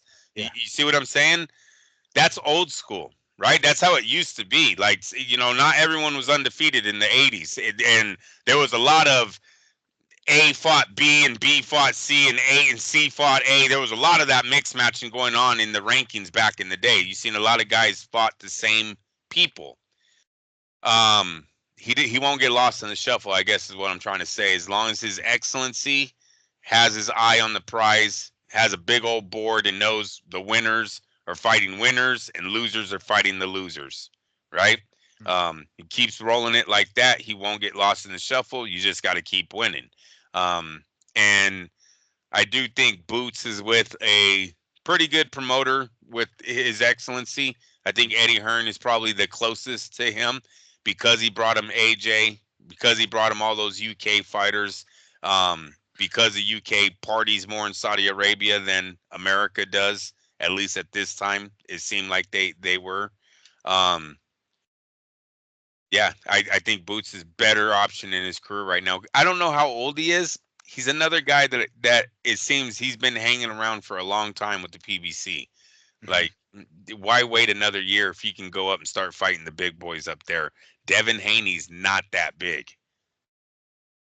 He's just not. 27. He's 27. All right, so he's And getting there. he just turned 27 in June. So I mean, realistically, He has if a you year. yeah, he has a year exactly. He has. I would give him one more year before, yeah, the clock is ticking. You want to start getting yourself into bigger fights. So if he wanted to hang out at junior welterweights one more year and clean up some of these belts, he has one more year. I would say at 27, he's still young enough to hang out. Um, but now it's about how many fights did he have left at the welterweight before they said they wanted to make the move, anyways. Mm. How do you think he matches up? Because we are talking about, just a few moments ago, Crawford and Fundora, seeing, hopefully Fundora is able to use his height and his reach to get, if he's able to do so, there's a better chance of him winning. Crawford has, faced taller guys before. It's not out of the realm of possibility. I'm trying to think. I think he was shorter than Victor Postal. Postal was taller than him. So he fights fighter. I want to say even maybe Kell Brook. I don't remember how taller Kell Brook was, but anyway, um, how do you think somebody like Boots would match up against any one of those top guys that we just mentioned? Crawford, Fundora, Zoo, and Ortiz. I definitely think it's an even fight with anyone because they're all young. Zoo and Ortiz are still young, right? So Mm. Boots wouldn't be a major underdog to both of them. He might come in a slight underdog, but still nothing that he couldn't overcome.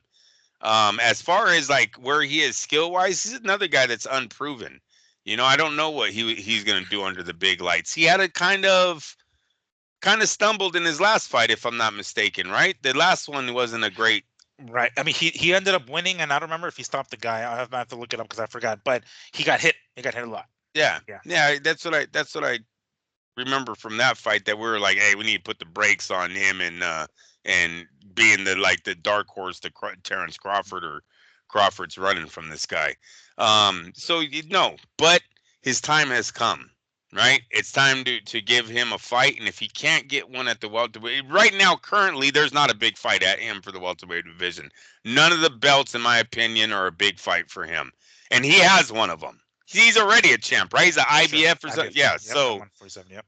yeah, so no, I think it's time to move up, and right now one of the hottest divisions in the sport is 154, and it's because of Terence Crawford, but it's also because of a lot of undefeated prospects around him too. Mhm. So it uh, I think Boots better off moving up, but with his age, if they stayed, I wouldn't be over here crucifying him, acting like he was ducking anyone because he's young enough to build a resume too. If he still wanted to, it just seems like he wanted that Crawford fight.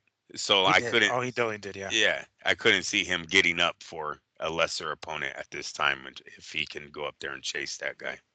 Mm. Fair enough. Well, moving a couple of weight classes south, one of the Oh, other. wait a Oh, minute. yes, yes, Brian Norman Jr., yes, right? yes. You're an idiot. I just wanted to say that. Passing up on the biggest payday of his career. Miguel, didn't we just say Terence Crawford made 2.4 in his last fight, and this man Mm. turned down what?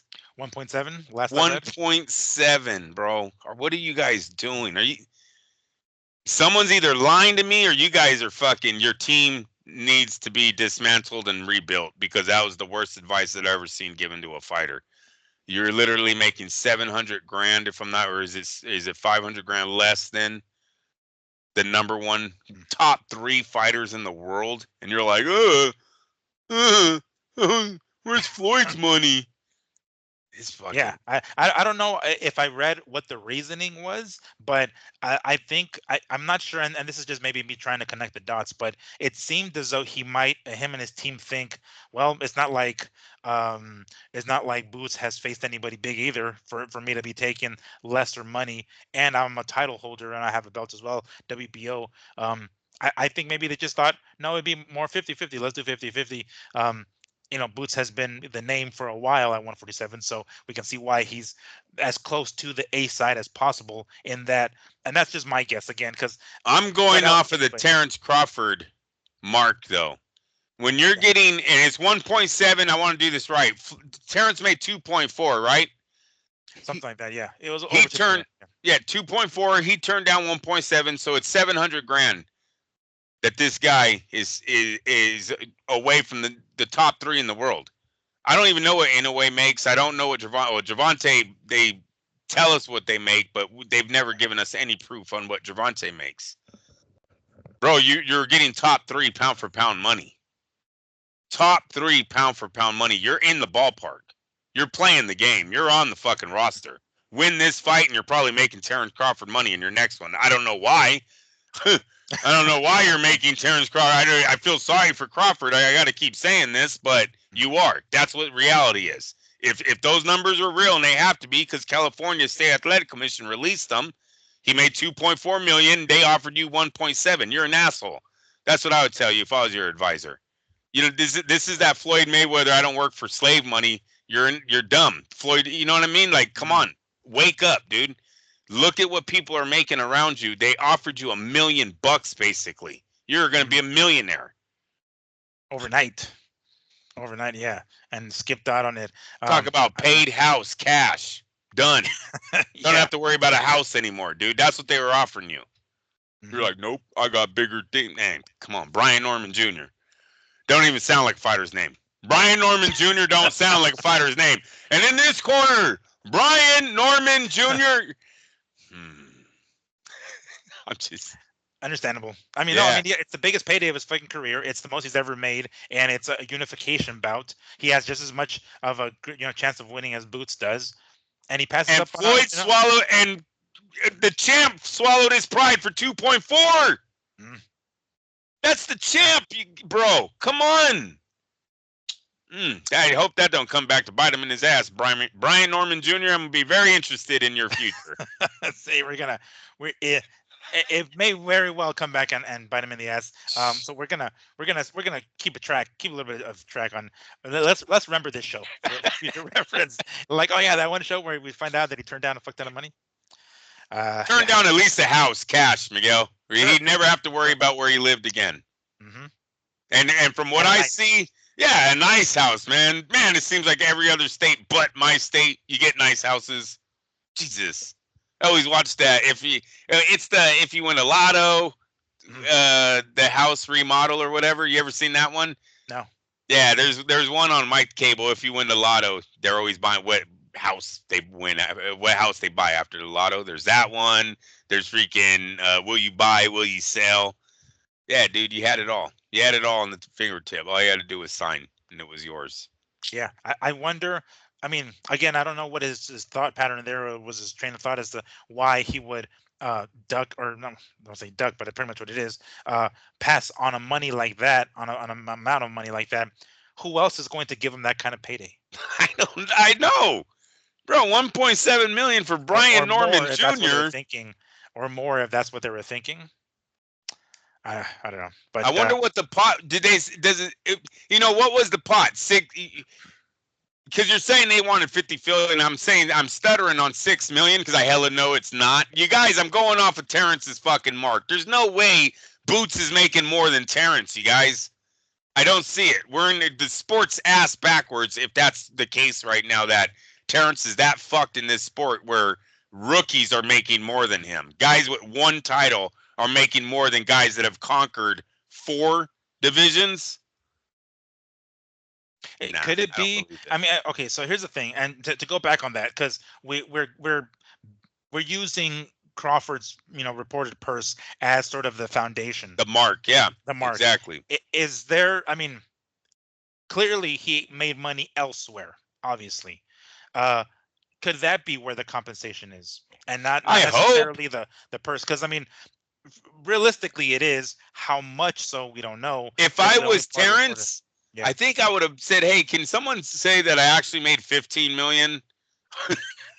I mean, can someone, 2.4? Like, what the fuck? Yeah. No, He's no. I hear what you're saying. um he made 20 million in his last fight. Now he's supposed to only make 2 million. Like, if and that could totally be it, dude. That there, hey, wait until pay-per-view comes in and all the numbers come in, you'll get a bigger percentage. Then release. Yeah, if I was them, I would have released a statement at least saying that yes, the California State Athletic Commission. That's what I got paid as far as a guarantee. But once everything's done, his numbers will go up to around $10 million or something. You know what I mean? Something like that. I still, obviously, the guy didn't. The champ didn't make Spence money because the thing was a flop on pay-per-view. Mhm. Um, so That's actually what I was going to bring up just now because I was thinking. I mean, that's his base purse, obviously, right? yeah, According to the athletic commission. So he had to, if we're talking about, the number one pound for pound or top three pound for pound dude in Crawford, clearly he had to have had made more. Um, Pay-per-views, according to what I'm reading here, sold a maximum of 100,000 pay-per-view buys. they didn't So make it nothing. sure as fuck didn't come from there. He didn't make nothing. Where it came Miguel, from? for him to make $1 off 100,000 buys, the contract would have had to say he gets paid first. Bro, if he don't get paid first, how is there a dime left when the cable companies split it up? Yeah. So that was Just a major flop pay-per-view hopefully wise. 100,000 buys paid for the promotion and the fucking producing of that card, right? They got to pay the undercard. You got to pay the camera crew, the production crew. Yeah, yeah. You got to pay them. You got to pay Amazon. There's no way they're like, no, we're going to pay Terence a percentage first, and then we'll all take our share. Yeah. We'll There's take no what's way, left. bro. Yeah, there's no way. I don't even know what the numbers are in 100 grand, but it doesn't sound like shit. No. It sure as hell doesn't sound more than 2.5 million or whatever the fuck, right? I mean, Yeah, I don't know where else that money is. So just for everybody watching, that's why we base it off of that. Yes, yeah. we're sure Terrence had to have gotten money elsewhere, but as far as the purse goes, guaranteed purse, which is what is generally reported. I mean, fuck, Norman Jr. had damn near had as much. Fuck, and he still passed up on it. He passed up on a great payday. That was Right now in our sport, 1.7 is a great payday for a guy with no name, and that's you. You have a yeah. title, but you're nothing else. They were actually giving you a life. Mhm. Very sad. I hope your life is good from here on out. And I could be His Excellency. You see how I do that? Yeah, I could be him. You either sign or you're fucked. Your whole yeah, life sucks. and I need an answer right now. I need an answer right now. I could see Uh, your life sucking as you say. yeah. Do you remember the also Devin Haney and that purse bid, right? That was like, what the fuck? How much was he getting off of that purse bid split, right? I forgot Yeah. how much was it, a split of 5 mil or a split of 6 mil or some shit? What the fuck was that? You remember what it was on On one? Devin Haney? Yeah, there was this one where I like, thought it was only 1.4 oh, is that what it was? million. Oh, 1.4. Yeah, Okay. for him and Sundur. Yeah. Yeah, So remember it was that's the some. max amount. That's the total. I Okay. yes, that was So, the winning so, bid, so bro. it was even more than that. You know? What the hell is this dude thinking? Yeah, That he's gonna get yeah, a big and we'll payday? have to confirm that, but no, that Right, I believe that was the winning bid. right. That was the winning bid. Was that 1 point whatever million? Let me pull it up because I'm Yeah, there you go. No, no doubt. You want to get it right because it doesn't make sense. That don't make sense either. That the kid would be making was offered more than Devin Haney. I mean, I know Haney lost to Ryan Garcia, but come on, you're gonna drop. lost, right? Yeah, I know. It's so. I guess we gotta. I guess we gotta stop saying that too because he actually didn't. But uh, they're gonna say, "Yup, you know what happened." Exactly. Fuckers. Damn it! I haven't found anything as far as like the amount, but I remember reading some shit about it. World disappointing person, but here we go. Okay, let me see what we have here. Let me see. Devin Haney vacates world title after this. Okay, yes, we already know that. Um, but it doesn't specify the amount. Hold on. Oh, here we go. Here we go. Co-promoter, top rank. Martin was a sole bidder. Oh, with a bid of 2.4 million. Okay, Two point four. Haney's share would have been 1.5, which is There you still go. less. Ah, That's still fucking less. Brian Norman Jr. Yes, this will be a show we will remember. This is either gonna make him or break him, man. Yeah. It's not a Sugar Shane Mosley moment, but it's pretty bad, dude. I know because the numbers match, right? You were in with two of the biggest players in the sport, Hmm. so the numbers are there. What was the Sugar Shane Mosley example that you're talking about? It He was. he turned away Trinidad for 13 million. Oh, gotcha. I see. Don King offered him Felix Trinidad. He said no. He fights Oscar, and or no, he thought he was gonna fight Oscar. Oscar stalls out on the third fight. He fights like Winky Wright, bro, for like $2 million. Winky whips his ass. Yeah, twice. Yeah, That's twice. yeah. So it was supposed to be the Trinidad trilogy. at No, but it was 150. he waited out on a trilogy against Oscar. Yes. And, okay. And he was supposed to fight Felix at 154. Would have been a badass fight. Him, and he probably would have knocked Trinidad out. Come on, Trinidad can't stop a right hand, dude. He can't stop a right hand. And fucking Sugar had one of the best right hands in boxing. Looping straight, didn't matter. He almost knocked Floyd the fuck out. You know what I'm saying? He would have knocked Trinidad out, bro.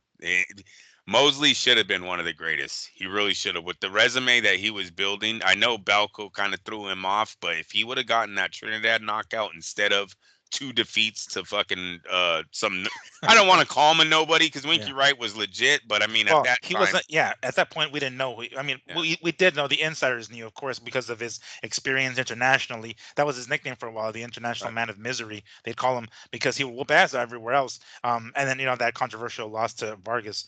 But he basically gave Winky Wright his career. He made Winky Wright with those two. He took the Trinidad fight. Yeah. Remember, he gets Trinidad after Sugar Shane. So yeah, no, it's not the same 13 million, but that's not the same boxing era either. We're now in an era where guys seem to only be making under $2 million. Sorry about that. I mean, you said it, that they're kind of starving these guys a little bit, right? I mean, that's kind of the era that we're in right now. Bring them back to reality, bro. Yeah, you gotta make your own money. It's not just hold a O. Mm-hmm. All right. Well, yeah. So let's remember the show, Mr. Brian Norman Jr., because maybe it might come back and bite you in the ass. Maybe not, but maybe it will. He's betting on himself. Yes, we can say that.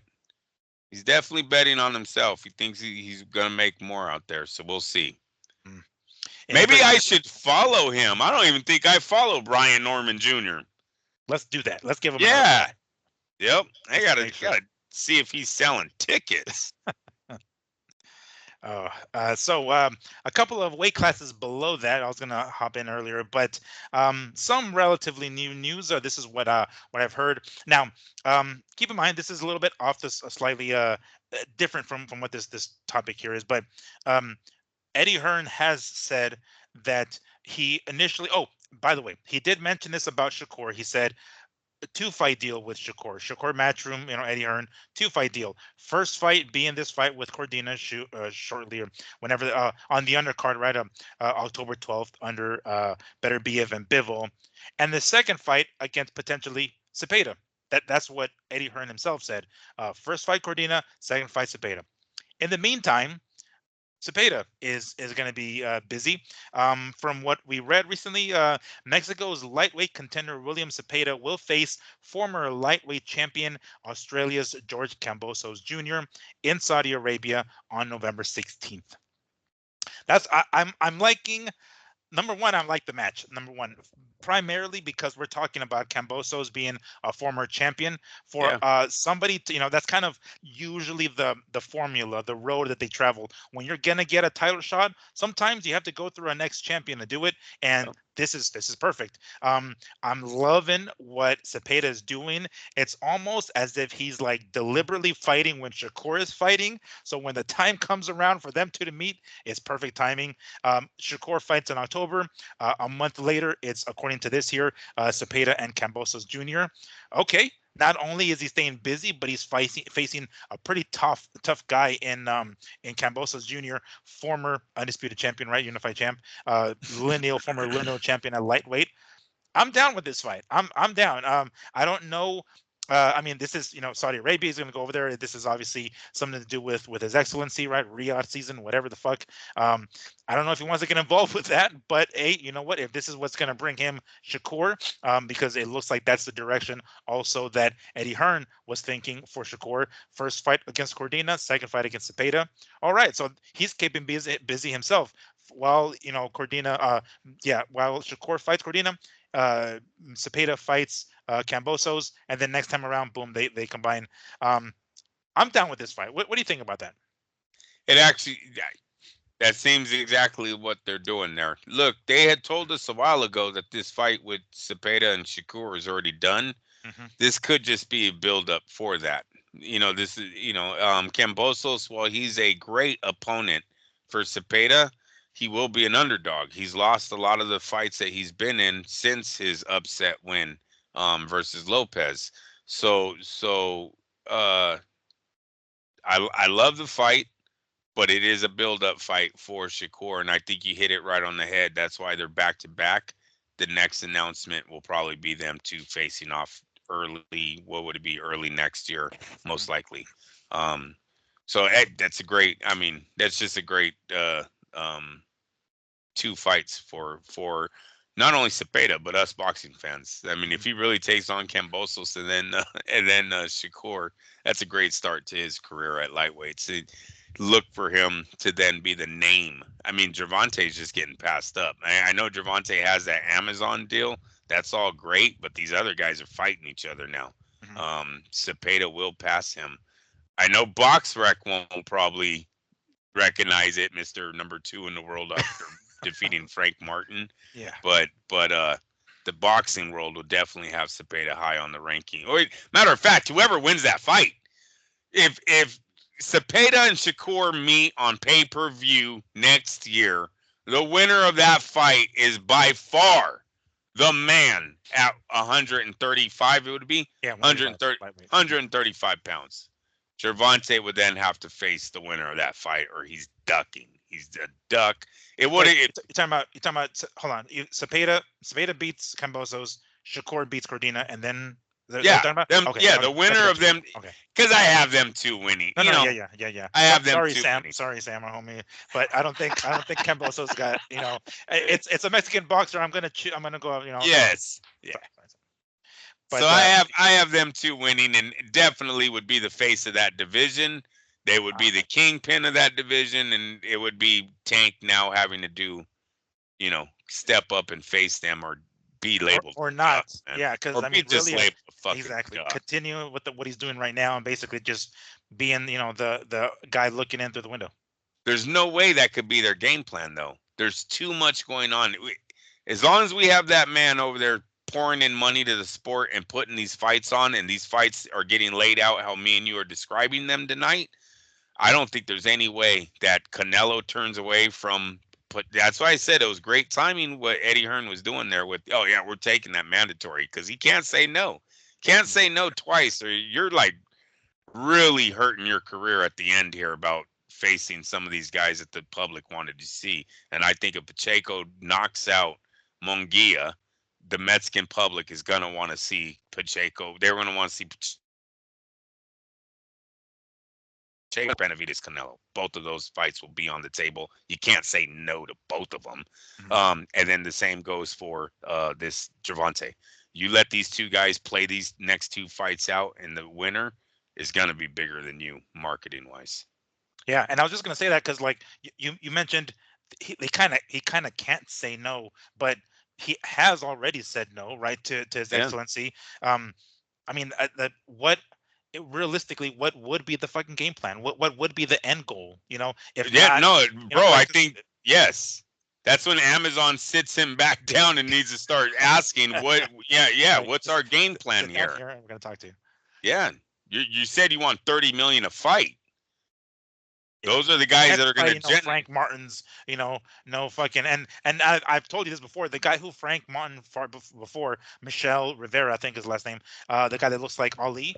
I would not be surprised if that guy is Shakur's next. I mean, not Shakur. I'm sorry. Wow. Tank's next Yeah, one. you keep That's calling that. that's what I'm thinking. I'm because as a matter of fact, I want to say he has fought since then and he won. He looked pretty good. If I remember correctly, and I have to don't fact check me on that. I'll have to pull it up. But I'm almost certain another PBC guy, a guy who lost to Frank Martin. I suspect that's the direction they're going to go. I hope I'm wrong, of course, but I'm almost certain it's an in-house fight, like Floyd has called it. So if this were to happen, if Zepeda, moves forward and beats Kambosos, is going to be the heavy favorite there. Same thing with Shakur. They're going to surpass, Tank. Tank is going to be basically in the sidelines, just twiddling his thumbs. Yeah. Yep. Yeah, that's but oh, okay. Well, I guess in regards to this fight, we know that Zepeda is going to end up being a pretty heavy favorite. Do you think it goes the distance, or you think he stops Kambosos? Because it's not going to be in Australia. Kambosos So are it's not very like, hard to stop, correct? He's fought in some pretty good names. Went the yeah, distance with everyone, right? I think Loma stopped him. I think Did Lomachenko fight? Oh, maybe in the 11th. well, yeah, because I remember it being like late in the fight. But let me double check that because let me see. Your prior came in. Yeah, it was like two. Yeah, it was a few seconds left in the 11th round, but he did stop him. Yeah. Then I can see Zepeda stopping him. Mhm. I would have given him the credit if he went 12 with all of them, but because and Loma's one of the last guys to face him, so it could be that he's coming to the end of his run here. If he's and Zepeda looks like he's in the beginning of his journey. So I would say I would bet on the under in that fight. Yes, sir. Yes, sir. So Cambosos, after he beats, I mean, he's undefeated going into his fight, if I'm not mistaken. Yeah, going into his fight with Teofimo Lopez, he beats him, then loses twice to Haney, wins against Maxi Hughes, and then loses to Vasily, and actually gets stopped by Vasily in the 11th round, as we mentioned. So, um, yeah, 2-3 in his last 5 fights. His most recent fight being stopped by Loma. And he Uh, was outclassed big time by Haney.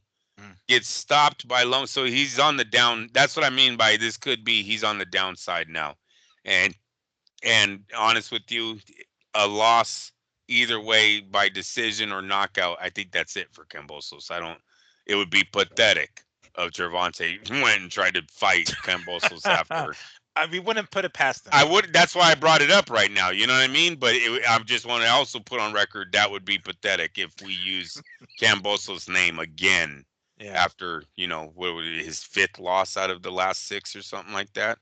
Or what did you just see? He had of him losing 3? 3 out of 5. 3 out of So last it'd be 4 losses out of his last 6. Yeah, 6. Yeah. Mhm. So no, that's not a good. I don't like that. I don't think that's bringing you 30 million, Gervonta. At some point, Gervonta needs to turn into a pay-per-view guy again and start facing pay-per-view opposition. We already know you're not the cool kid that brings eyes to the TV no matter who it is. David Benavidez and Frank Martin proved that you're not that big because that fight should have brought in way more pay-per-views with David Benavidez on the undercard of that thing. So both of you guys are not that big of household names. For him to make 30 million a fight, he needs to start fighting pay-per-view opposition. Mm-hmm. And he's 29, Gervonta. He's gonna be 30 this November.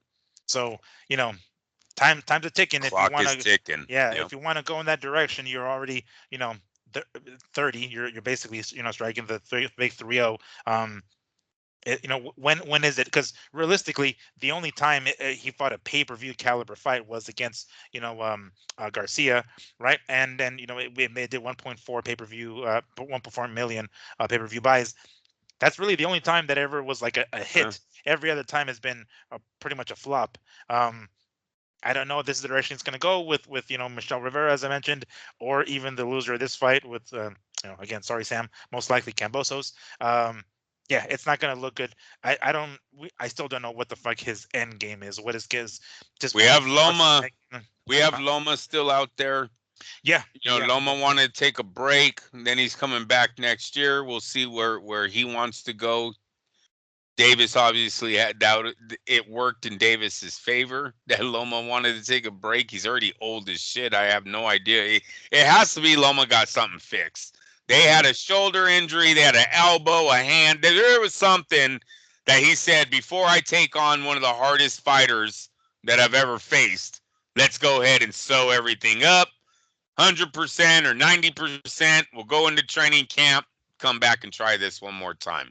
It has to be that he decided to take care of the body for one more run at greatness. That's fair enough, and probably didn't want to tell people. He's just like, I don't feel like it. Let's pass up on the fight. Let's wait on. It'll bring the fight down if we know that he has a torn ligament in an elbow, or you know what I mean. We're gonna be like, as soon as his jab isn't snapping the same, you're gonna be like, well, that's that injury he had, and you don't want to tell the fans that you're injured. You just fix it, go into training, come back, take on the fight. That. It makes the best sense, Miguel, because he's so old. What do you mean we're taking a break? We ain't got no time for breaks, man. Yeah. I thought this was your last fight here, guy. Break. Right, exactly. And potentially fighting somebody like Gervonta, who's barely entering his 30s.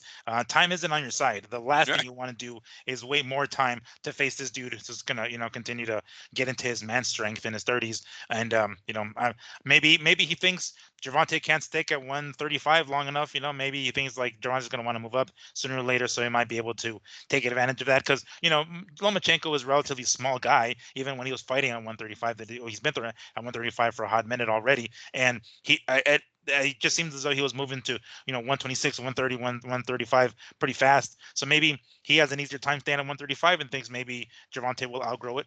I don't know, but yeah, Loma, time isn't on your side. I'm sure you know this already.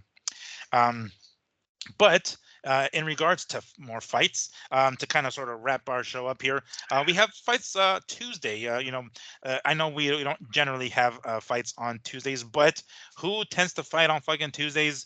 Inoue, Naoya Inoue. He's going to be back this Tuesday.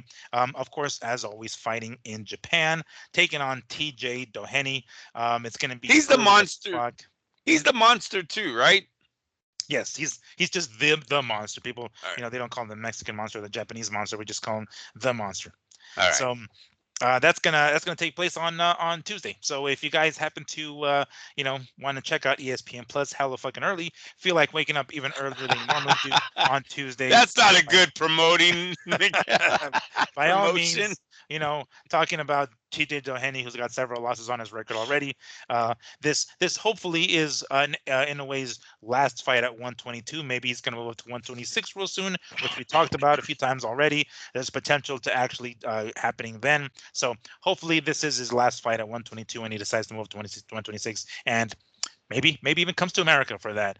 But for those of you who don't mind waking up early as shit on Tuesday, if you don't already have a job to go to, by all means you can do that, and we'll catch some ESPN Plus nice and early Tuesday morning. But 5. Well, actually, it looks like the card starts at 2:45 a.m. So we'll say 3 when the card actually starts. The main event probably won't be down until 2 hours later, so 4 or 5 around there.